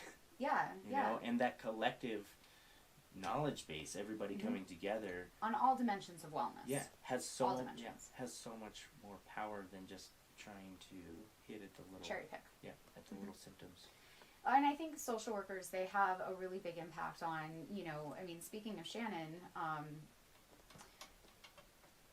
bringing all of these pieces together and the data together to show how it's not just the micro, it's not just the macro, it's the entire system, and bringing that education to the world. Education is going to be one of the biggest tools that we have. And being social workers, we have one of the values in the Code of Ethics is competency. And we will have that competency because we do take from all directions and synthesize all of that to provide what our conceptions of that better world are going to be. Yeah, it's like putting the pieces of the puzzle together so you can see the full image emerge. Mm-hmm. And you can't do that by just staying in your little bubble, for lack of a better word, right? And I love bubbles. we're in our own social work bubble too. But that, I mean, I think that's a great segue into talking about, I want to talk about a lot of the things that you're currently doing, because you are really, like you said, for the last 20 years been pushing, educating, getting involved, getting active, and that's what anybody can do this. I didn't think that I'd have any sort of gateway into this world or this realm of research, but the more I put myself out there and the more I went to these meetings and the more people I met, I just found myself in those roles that I had always wished I was in, and so I want to talk about DanceSafe. I want to talk about your work at PRaTI. I want to talk about all the things that you're doing right now and how you're out there helping fight for our freedom over our consciousness. Yeah. Well, thank you. Yeah. Yeah. No, I agree. It's been a very long road, and it's like I was saying earlier, it's very amazing to me. I remember sitting back even just at milestones of my life saying, how am I going to do this? How am I going to navigate through this? How am I going to have like a seat at that table to be able to learn and, be a sponge and soak in the knowledge and like be on the forefront and really change, not maintain the status quo, but really, change the dominant paradigm. Yeah, help shape something new and better. Yeah. But where do you want to start? I don't know. You can start with like a timeline of what your journey has looked like through those circles, or you can start with current projects and kind of trace it back.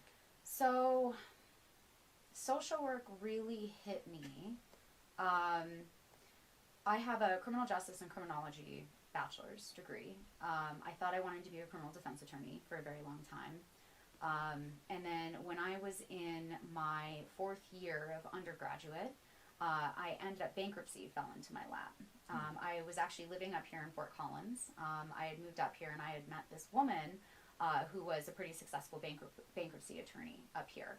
And she decided to mentor me and teach me everything that I needed to know, to where I could independently contract with bankruptcy attorneys, and it ended up being here and in Chicago and owning my own bankruptcy paralegal firm. Reading so Elizabeth Warren at Harvard, she did bankruptcy law, and there were some forwards in some of the books that she was using in her course where she talks about bankruptcy being this like healing law. I did this between 2006 and 2013, so it was right after the 2005 reform, and it was right in, the entire financial crisis at that time. Mm-hmm. What I realized was not the law necessarily that I wanted to be an attorney and that I had a passion for, but it was for legitimately helping people on all levels of their experience. Mm-hmm. Bankruptcy hits all levels of someone's experience, the most personal to the most abstract. Existential. Everything. Yeah. And it was partly when people would come to you at the very beginning, where they were telling you things that sometimes their family didn't know, based on stigma or based on shame or whatever it is. It's the same things that we're working through when even we're looking at ketamine assisted psychotherapy and like other psychotherapy, just therapy in general, but being able to help people not only on, this legal level, but being there for them and like learning how to give them really what bankruptcy is meant to do, give them a fresh start, but on all dimensions of wellness. And so providing some sort of relief so that, the person comes into your office and doesn't only get a solution to what do I need to do next for the bankruptcy, but they actually leave your office feeling like, oh, someone actually cares about my plight, mm-hmm. about my situation. Mm-hmm. I'm not in this alone, and that means so much mm-hmm. to anybody going through any sort of challenging times like that. Well, it's even, we talk about these different approaches, right? We've got cognitive behavioral therapy, we've got DBT, EMDR. Yeah, everything, transpersonal. But what was really interesting when in class, one of the semesters, we were learning about existential theory and like existential therapy, where when I was an undergraduate, all of my my electives were psychology, philosophy, sociology, where the things that I was reading, it kind of took this like 360 where it took me right back into philosophy class. Mm-hmm. And we're dealing with, there are like certain conditions inherent in human existence, which are known as givens, right? Freedom and associated responsibility, death, isolation, and meaninglessness. So these are all guarantees that we're all going to feel? Essentially. At some point? Yeah. And they're saying that everybody is going to feel that, but how you are going to find meaning and purpose and passion, self-actualization, I mean, whatever you want to work towards, you have to work through like that existential, some call them existential crisis. And I've said this before on the podcast too, and I believe it to be true even, in this moment, but almost all growth comes from some sort of challenge, right? Some sort of struggle. Mm-hmm. And the things you just mentioned, are struggles. That all these feelings that we're all going to feel, all these situations, these circumstances that are guarantees for humans in this incarnation.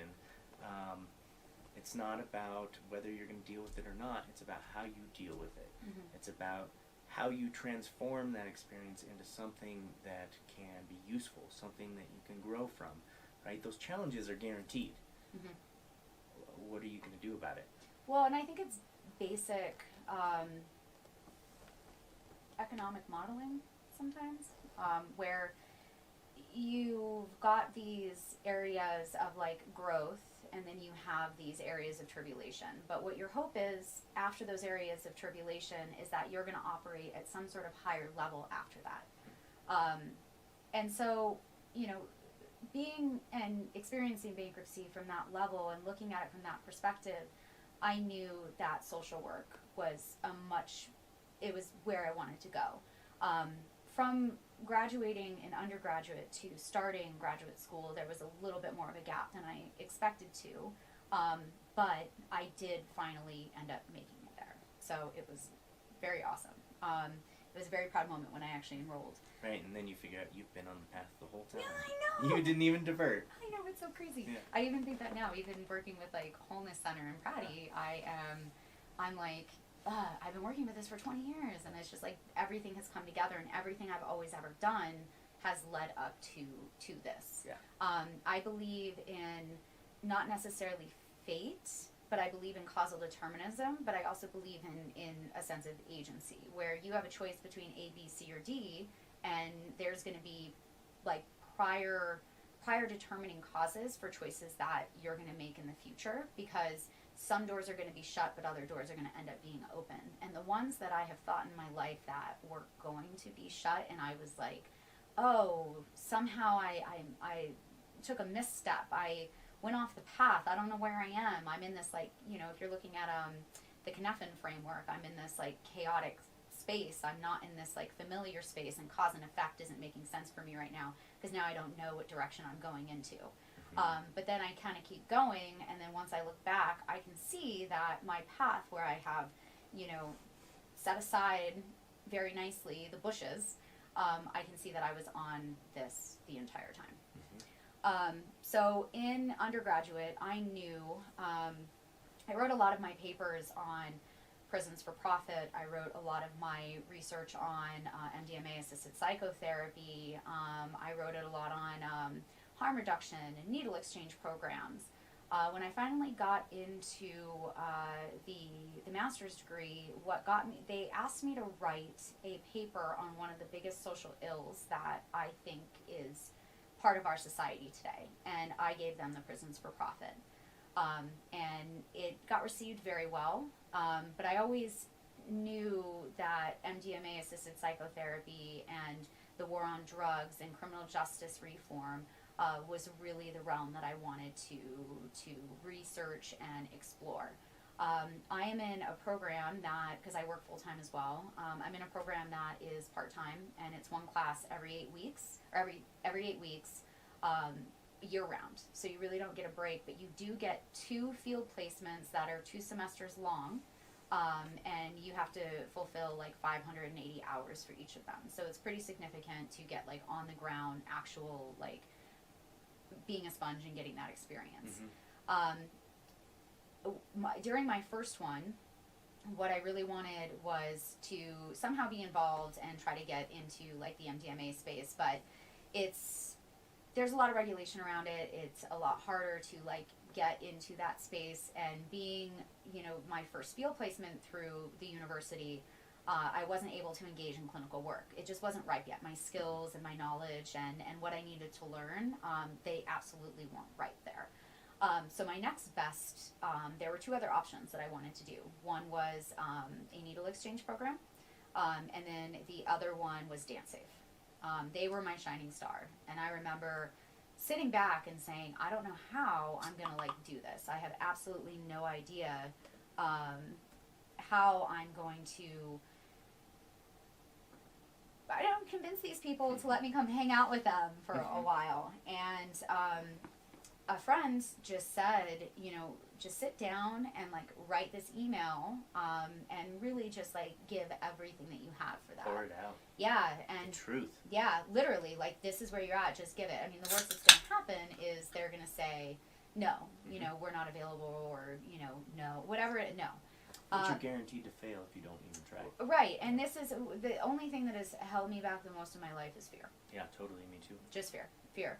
But like anytime I put myself out there and I take that step where I'm like, you know what, I'm going to do this, I realize that there's nothing to be afraid of, and life works out more often than it doesn't. It's been a struggle sometimes, and it's been hard, and I've been in definitely places that I can't believe that A, I was in, but B, the strength that it took to make it to everything that I've done.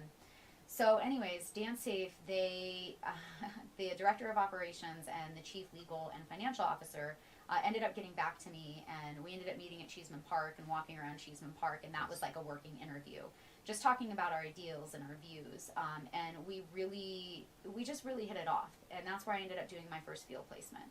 I went from doing the field placement with them, but now I sit on their board of directors. It's incredible. Yeah, it's the organization is unbelievable. Can you tell the listening audience what DanceSafe is? Yes. Especially since everybody needs to be in contact with them if you're taking any sort of substances. Yeah, yes, absolutely. So DanceSafe, we actually just updated our mission. It used to be more in the realm of electronic music, the electronic music community. We've been around for almost 21 years. Emmanuel Seferios founded it in the Bay Area. And our mission reads right now is we are a grassroots nonprofit that provides health and safety in music and nightlife communities. We offer many different programs. We do the Test It program, where people can actually send in misrepresented substances, and we can alert around the area regionally. We're involved in policy, we're involved in research. Policy, most recently, we just received a grant to help amend some of the paraphernalia laws that we have in the United States, in every single state. We're grounded in full spectrum harm reduction, public health, empowerment, and we're really based on like several principles. We just went through them: inclusiveness, non-judgmental, genuine, accepting, empathetic, unbiased, popular, peer-based education, benefit maximization, risk reduction, harm reduction. We're primarily a chapter-based organization. We've got 26 current chapters right now across the United States. And we provide services in these nightlife and music communities. Because people are going to those places and people are using, so you guys kind of step in and like, hey, nobody else is providing you guys a safety net for knowledge, so we're going to step in and provide that role for you. And it's a nonprofit, right? Yep. Yeah. It is a nonprofit. We also do earplugs. We do sunscreen, condoms. We have a consent program where we're trying to, you know, how do I want to put it? We're trying to break down the walls and the chains of like rape culture, and really promote a culture of consent. Non-biased, factual information. You know, we all know DARE, we all know a lot of information on drugs.gov is a lot of outdated, misrepresented, biased information. Propaganda. Yeah. Straight up propaganda. Yeah, Sure. I'm trying to be like... I want to buy some of that old propaganda and just have it. But we're also primarily known for doing the drug checking. Now, we do have legal hurdles, such as the Rape Act, which was like the extension of the crack laws in the 80s, where if people knowingly support a drug-induced environment, then they are also legally liable. All of that advocacy to get the Rape Act amended is actually, DanceSafe is going to take that over. Wow. It's a big legal hurdle because it causes a lot of fear for promoters and event producers and venues to sometimes want DanceSafe to offer all of the services. Typically, it is the drug checking that if there is any concern, and we can't. I mean, we're not here to burn bridges. We're here to build them. We're not going to do renegade testing where we do it illegally or we do it under the table. We work with promoters. We work with artists. We work with law enforcement in a very collaborative manner to provide these services. But the drug checking, we mainly did them with reagents. Where you take the substance and then you drop specific reagents on there and it ends up reacting to the substance or substances that is in the drug that you are checking. The one thing to be mindful about that is it tests for presence, not potency or purity. So you can't definitively... If any is present, it'll show up like that? Or it has to be a majority amount of the substance? It depends. Okay. It can be, you can have flashes of different colors depending on the reagents that you're using. To be the safest, you want to use all of them. Or we actually sell online specific kits where if you want to test MDMA, they have a kit just for that. So that's one sort of hang up that I've had with the testing kits in general, with the technology that's there currently. And you were talking about these cool new like machines that you could take around, and that would be way awesome. But with what's currently with these drops and these reagents, like if you got say you're at a nightclub or something, and you get this bag that you were told was ketamine, you take it home, you want to test it for ketamine. If you were to test, say you bought only like half a gram, right, which is defelonized in Denver right now. You can possess under 4 grams of anything, and you take this home and you want to test it, but you only have half a gram, and you want to test it with a line of bottles. Like, you have to have a lot of the drug to be able to test it, don't you? That's incorrect. Okay, so then educate me on that because I think that's a barrier for some people to even want to try and test it, because they're like, I'm going to be wasting too much of my substance. So with reagents, you really just want like a pin drop. So with MDMA, there's 4 different reagents, and you want literally a pin drop that you can test 4 different times. Wow. But it's a very minimal amount. Or you can scrape a little bit. If it's like a pressed pill, you can scrape a little bit. But you really just want a pin drop. You don't need a lot. Where sometimes it does change is if you're testing for like fentanyl.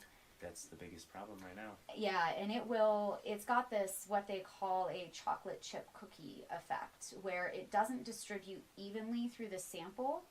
It can distribute it unevenly. Just looks spotty right. to the eye, yeah. Right, so if you have let's say a bag of ketamine or cocaine and you want to test it for fentanyl, there are a couple of ways that you can do that. One is where you actually, dissolve the whole sample in water and then use the fentanyl testing strip.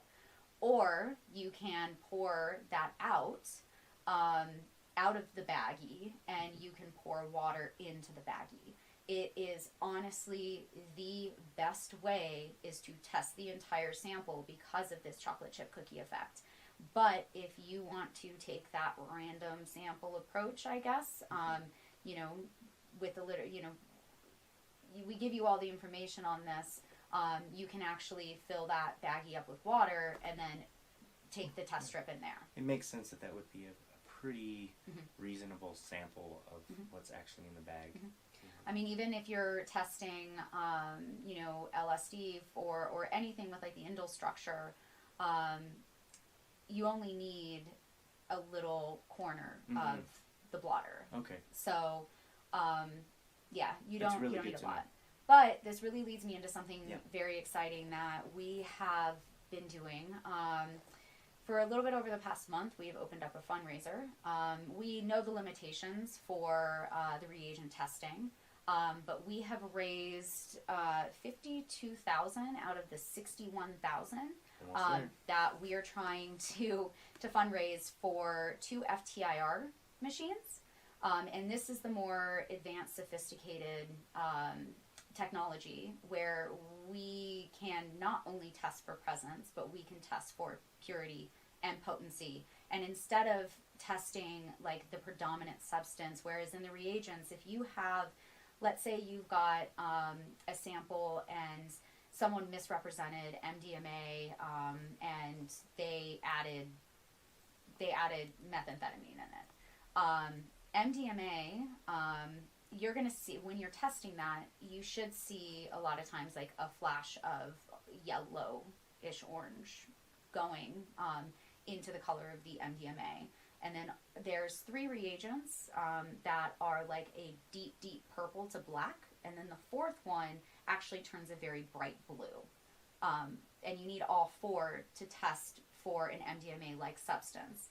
But it's not certain that you're going to see the misrepresentation in that and in the reaction. There is no certainty that you're going to see that. So even if the reagent tests as an MDMA-like substance, there may still be adulterants in there that you don't know because the presence of MDMA is so much stronger.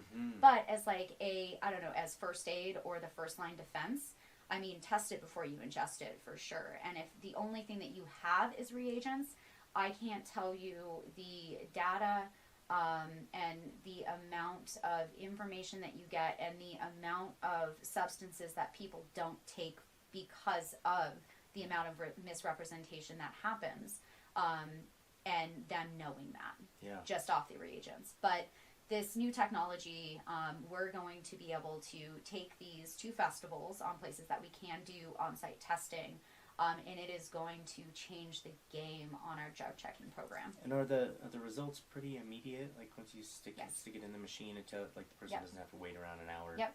Okay, because I know people holding on to their stuff are going to be impatient. They're like, come on already, I want to eat this thing. But there's not a time limit on safety. Sure. No, that's a great point. But you said purity and potency, right? What is the difference between purity and potency? I mean, I think I have a pretty good idea of what they are separately, but they're sort of interrelated, aren't they, in some ways? Yeah, I mean, purity is going to be whether there's going to be adulterants or not going to be adulterants, right? And you're going to be able to tell that on these more advanced machines. I mean, and there's new research chemicals, there's novel psychoactive substances, there's stuff being developed all the time where some of it isn't even in the database. But this is one of the biggest pieces of collateral damage that has come out of prohibition, that has come out of the drug war, are these substances as well. But this is going to be able to tell you analogs of substances, adulterants that are there, and actually to the best of the ability and the best of the technology and with the instrumentation of science that is available, the adulterants that are there. Purity is going to be able to tell you more of like how pure that substance is. Right. I'm actually, now that we're talking about this, I am unsure if, that's actually a question I'm going to have to figure out with the purity. I'm not sure that we're going to be able to tell. Like, that's going to be, is your MDMA 100% pure? But if there are no adulterants, then you're going to have MDMA, but I don't know if we're going to tell you exactly what, like, the percentage of purity could be. So that's something that I actually need to look into. Yeah, and I was thinking about it too, like, you would think that, you know, from two different suppliers, you could have, like, theoretically two bags of pure cocaine, right? That were 100% pure cocaine, not adulterated with anything. But they come from different suppliers, they're made from different plants, you know, different actual, you know, plant, maybe different parts of the country, maybe they're from the same country, maybe they're not. But these two samples are both 100% pure. But the potency... What do you mean by pure? By pure, I mean 0 adulterants. Okay. So 100% just straight cocaine. Okay. Which would be unheard of. But if that were there, and they're from different parts of the world, maybe, produced by different people, different methodologies, one could potentially be more potent than the other because of maybe the way it was manufactured or extracted or something like that. And so I see the difference there, that, you know, you want to test for adulterants, but you also want to test, because potency really tells you about, like, the effect that it's going to have, the size of the effect that it could have, I think. But I think... Or you could do it with mushrooms, too. Like, both are pure psilocybin mushrooms, but one strain may be way more potent than another strain. Correct. Because they're from different parts of the world or whatever like that. And in that respect, like, that instrumentation isn't going to be able to tell you that. And then they're not going to tell you how strong your trip's going to be. Right. And also, I mean, every body is different. Sure. And, you know, I mean, again, the set and setting that's surrounding that. But at least you know, or again, with the best information that we currently have, that you're not taking something you're not expecting to take. That's so awesome. Yeah, and I think it really does bring on the point with, you know, even people can relate to the analogy that we've all seen those posters where, you know, this amount, like 1.5 ounces of, I think it's like 80 proof alcohol is equivalent to 12 ounces of, like, beer. You know, when we're talking about, you know, MDMA, I mean, we're going to have to assume that 100 milligrams, I mean, if anything could actually be, you know, 100% pure, then 100 milligrams of MDMA is going to mean 100 milligrams of MDMA is going to mean 100 it milligrams should be of more MDMA. Predictable. Yeah, experience. I mean, could you imagine? I mean, but it varies even in the cannabis industry. You know, like this Girl Scout cookies is different than this Girl Scout cookies, even though they're both Girl Scout cookies. Right. And that's something that we're not going to be able to test that experience. Yeah, and you know, there's so many factors that go into someone's experience. Even, you know, the person takes the same exact substance from the same exact bag, but uses it on 2 separate nights at 2 separate events. We're going to have 2 totally different experiences with the same exact dosage. So dosage is just one component of this, right? You mentioned set and setting, and we talked about that in the podcast too. And I love how DanceSafe is also contributing on that level too by your very presence at these places. You're showing people, like, it is safe to do what you're going to do. Like, you're going to be taken care of. Here's some responsibility or some responsible information. So we do want to say, you know, and we're very clear that, like, no drug is a safe drug. There are completely safe, right? There is a risk profile, but we're also having dialogue. Harm reduction is a very powerful word right now, or phrase, where we're having some conversations where instead of using harm reduction, because harm reduction is saying inherently that there is harm, where that isn't necessarily true, where we're trying to move into this risk reduction, benefit maximization. But even if we can't do on-site drug checking at any places that we are, just having these conversations, coming up to the DanceSafe booth, and we really pride ourselves in the rigorous training that we have all of our volunteers commit to. There is an entire online, and then you actually have to go to an event. You have to work with like some of our senior members, whether it's like the leadership of each one of the chapters. We make sure that, what we're saying, our messaging is very clear and in line with our mission, vision, and values. But just having us there, being able to talk about, heat stroke, it's a pragmatic approach where people have always done what they want to do. But we want to make sure that you've got the information, right, the tools. It's like you're providing informed consent. Well, not in consent. How would I even say that? It's sort of like in a study, when you're providing informed consent, you're letting people know what are the benefits, what are the dangers, what to watch out for, all these things. You're doing that in a setting where people are already doing what they're doing, but you're providing such a valuable service, even like around consent and all that stuff. Like people need that information at those places, not the day after something happened, And you guys are right in the mix. You guys are right there. Yeah, we'll also go out into the crowd and just check the crowd out. Does someone look like their eyes just aren't right? Like they have gone over this like cliff area where maybe we need to check in with you and make sure, like, do you know where you're at? Do you feel safe? Is everything okay? And really provide like mobile services on that end as well. It's powerful, and we are only getting bigger, and we're only growing. So awesome. Yeah, but especially with the drug checking, if anybody does want to make a tax deductible donation that is specific to those 2 FTIR machines, you can go to ftir.dancesafe.org to donate there. Okay, let me write that down. ftir.dancesafe.org. Okay. Yeah, and then, on DanceSafe notes too, there is another exciting thing that has come our way. Obviously, we do a lot of education. We have members from all over the United States. We have the community and our chapters and our leadership they're just so wonderful. So we not only go out into like university settings and the community to provide different trainings and education. We'll do online webinars, but we're also, fundraising as well.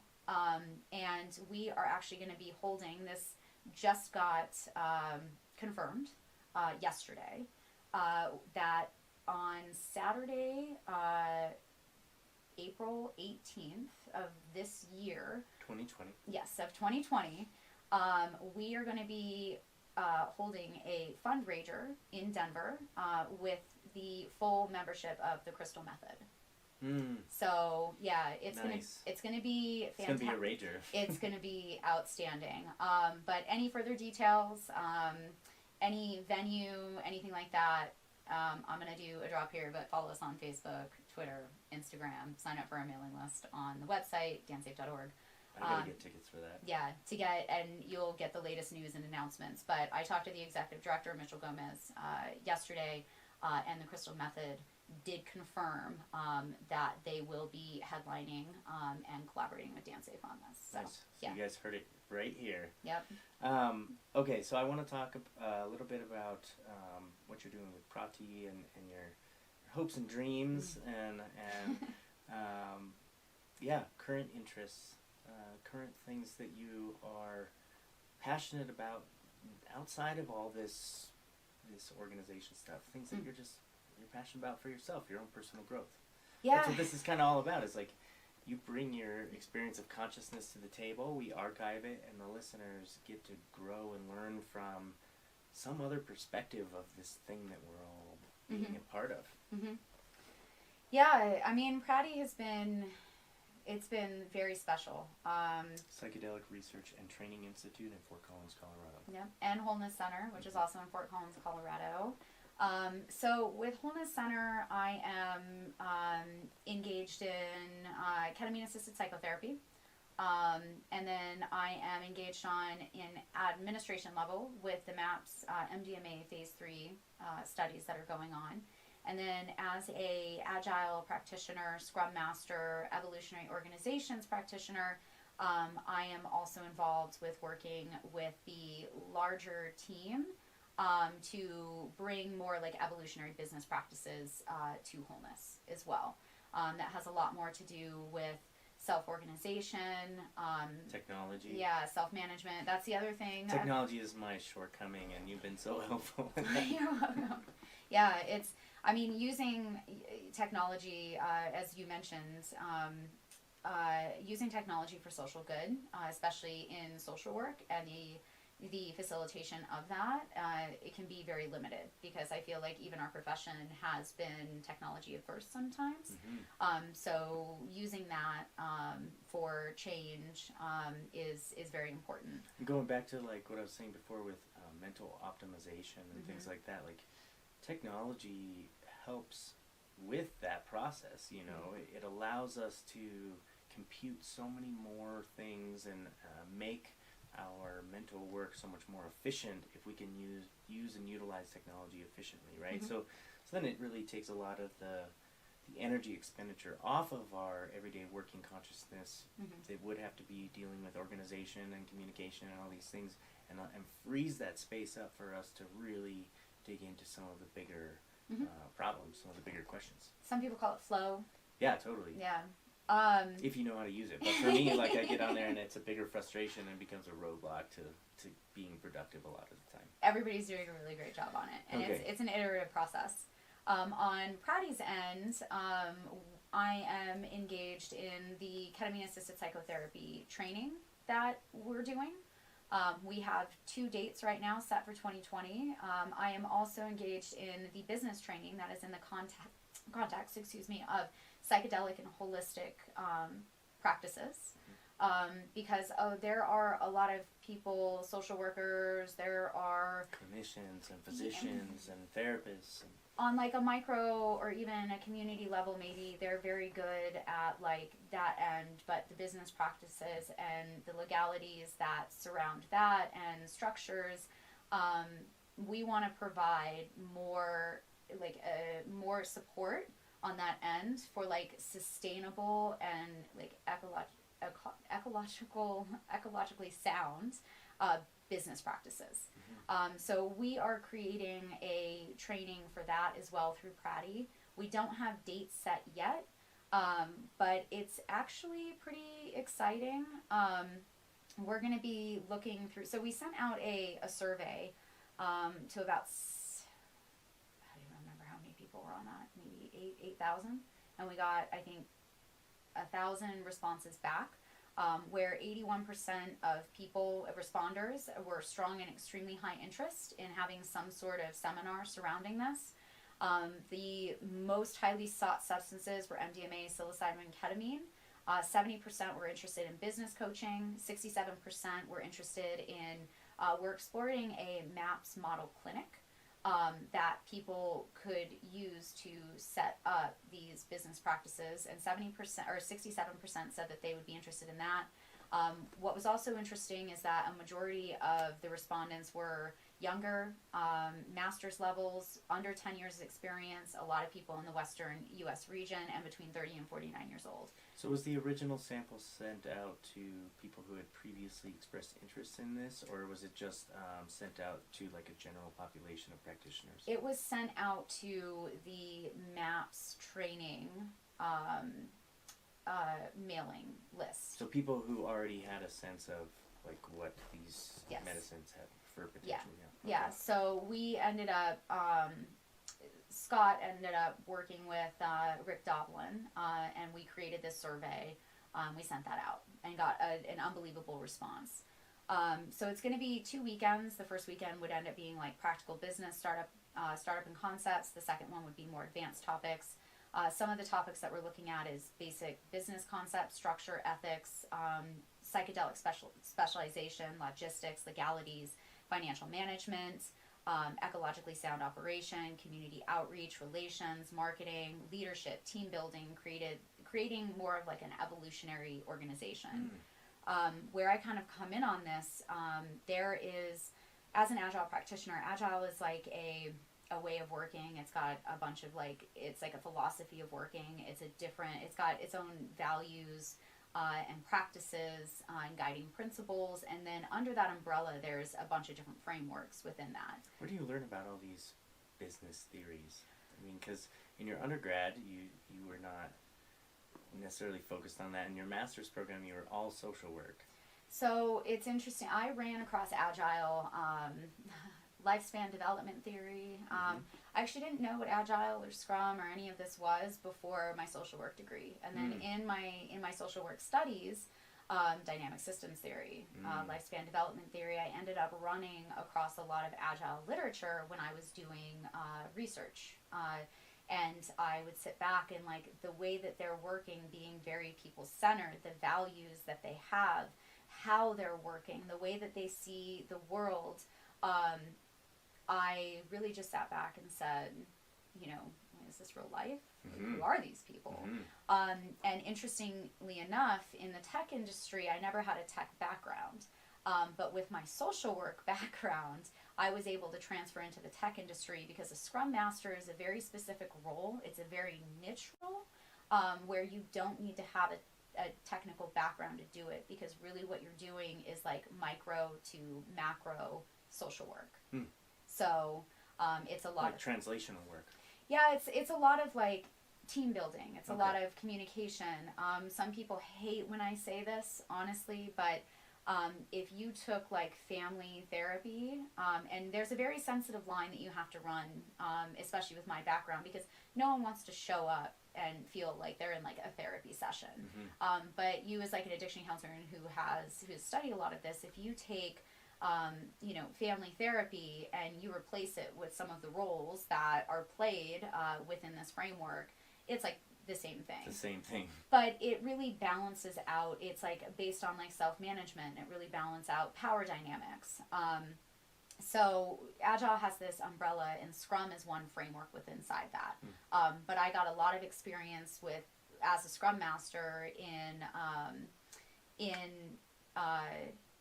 the tech industry. But what I realize is they're starting to come out of the tech industry. I have helped support DanceSafe in their transition into, we're looking more at like a teal organization, and I'll explain a little bit more of that in a second. But also other organizations. I'm helping Wholeness Center do it. This is the framework, the Scrum framework that I'm trying to get PRaTI into. It's not an instantaneous thing. It's a perspective of like the organization as a living organism. It's got evolutionary purpose. That's what it made as well. me think of. It made me think of like the business is not just some machine that's pumping out, you know, it's eating its workers and pumping out profits, but it's like this living symbiotic like being that where things like equality and justice, they come innately, but organically, you know. And that's been my experience so far with some of the technologies that you've introduced us to. Is, you know, it really equalizes the field of communication. It tears down hierarchies.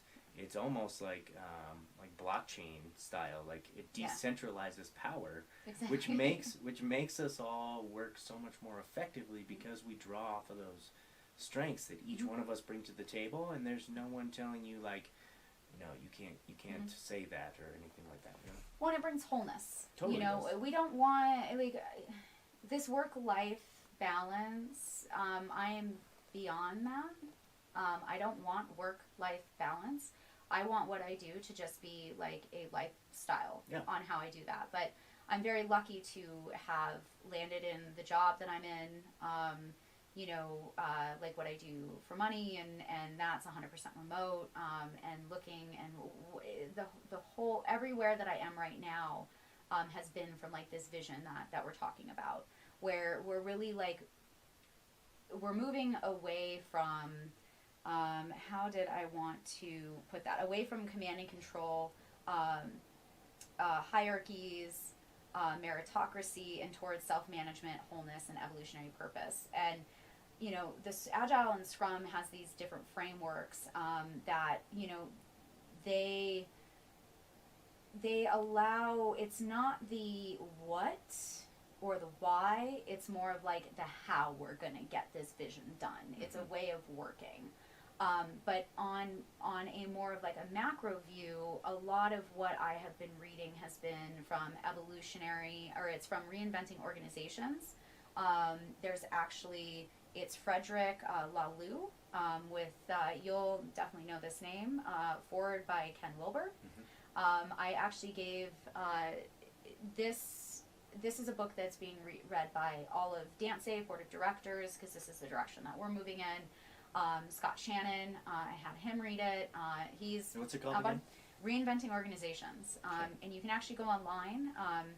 If you go under the tab Pay What Feels Right, you can get a digital version of this with no paywall attached. Wow. And what they ask is what this value means to you after reading this book and after it becomes like integrated into, you know, your system.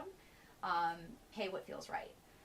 But they really, from a dynamic systems perspective, they go through the stages of human consciousness and development and the organizational models that have been created out of that.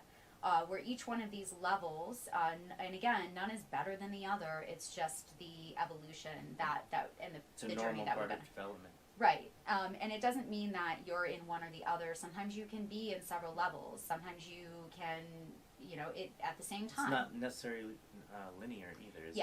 And so it's you can transition from higher states to lower states and back and forth. Yep.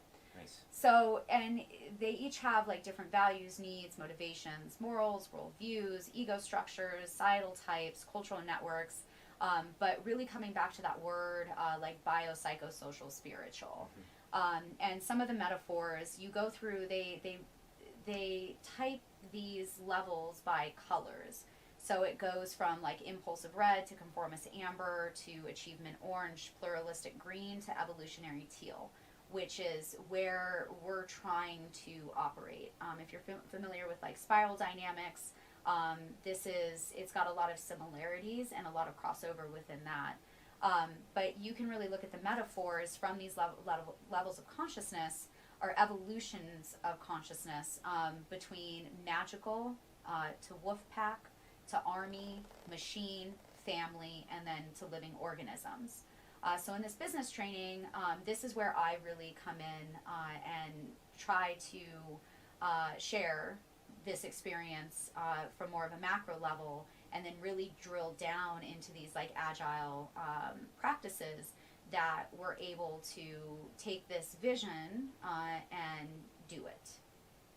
That's amazing. Yeah. And within the survey, a lot of people, a lot of the respondents, there's a high interest in the actual therapist training. So the therapist training is another aspect of what we're doing. This one that's coming up at the end of January, we've got Will Vanderveer who's coming, which is going to be outstanding. But the dates we have set right now are January 31st through February 2nd, which the training is full. And then this podcast will come out after that too. But just know that they're happening as you. There's another one, May 8th through 10th, and that may be full as well, but we'll end up adding new dates. You can find that at pratigroup.org, and more information on that. But there we're learning like the basics of ketamine assisted psychotherapy, tools for eliciting transformative sessions, creating ceremony, ritual, intention, really set and setting. Playlist development and curation, which is super important on the power of music with our experiences, and then also developing a green clinic. Very nice. Yeah. So speaking about, just real quick about how music shapes our experience, I just want to put it out into the universe, this thing that we talked about before the podcast of maybe exploring how it might change your experience to have like a psychedelic type of mindset or an altered state while listening to rock or heavy metal. It's really cosmic and intricate and beautiful, Whereas before you might hear it and it might just sound like noise. But when you're in that altered state, everything slows down and you can pick the pieces apart and explore that. And I thought that would just be an interesting experiment. So I think, we're going to think about that a little bit. I mean, and in that same conversation, I mentioned I love trap music. Yeah. So like I would love a trap music party. Interesting. I would love it. And you could dress up too as being part of the environment. Yeah. Last thing I want to ask you, and this is more of just a selfish inquiry, but you were the first person outside of my department, let alone guest on the podcast, who has read that lit review writing that I put out there, and it was to me it was building towards a lit review for a dissertation, but also with this particular piece.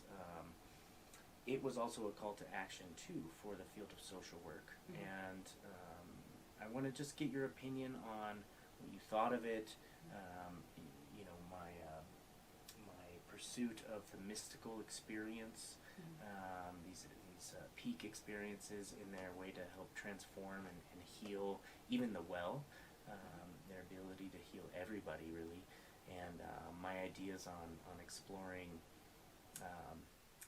antecedents or pre-causes of mystical experience so that we can try and help facilitate more of those for more people who are seeking that. What do you mean by that exactly? Yeah, my wife and I found the actual word the other night, but I totally forgot it was. So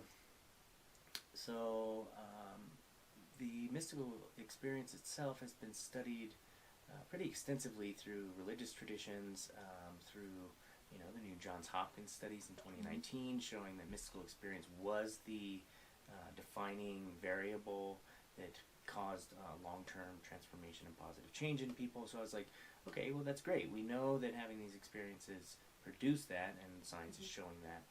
We also have lots of accounts of what they could look like, so we have some ability to navigate these spaces using archetypes and frameworks and things. But we don't have much exploration into what circumstances, either internal or external, could or need to be present in order to facilitate that mystical experience. And I go back to the purity thing we were talking about before, was sometimes I have taken, a high-dose ketamine session and have definitely had a mystical experience, that unity experience. There's other times where I've taken the same amount and not gone through that portal. And I think it's also important to say that, like, when you having I don't know how to say it, having things consistently there all the time becomes the new reality. Right. If you were always having mystical experiences, I wonder if they would always stay mystical experiences, because that level, so you can or can those condition depths, yourself to it, or that height, however you want to look at it, it becomes the new normal. Yeah. And that's a good point. I guess my exploration in my program right now, I'm just trying to think of, there's got to be at least a few things or certain mindsets that people can engage in that would produce statistically more of these experiences, right? So we know about set and setting, right? You can keep the setting completely the same in like an environmental context or a therapeutic context. You don't even move things off the table or in the room.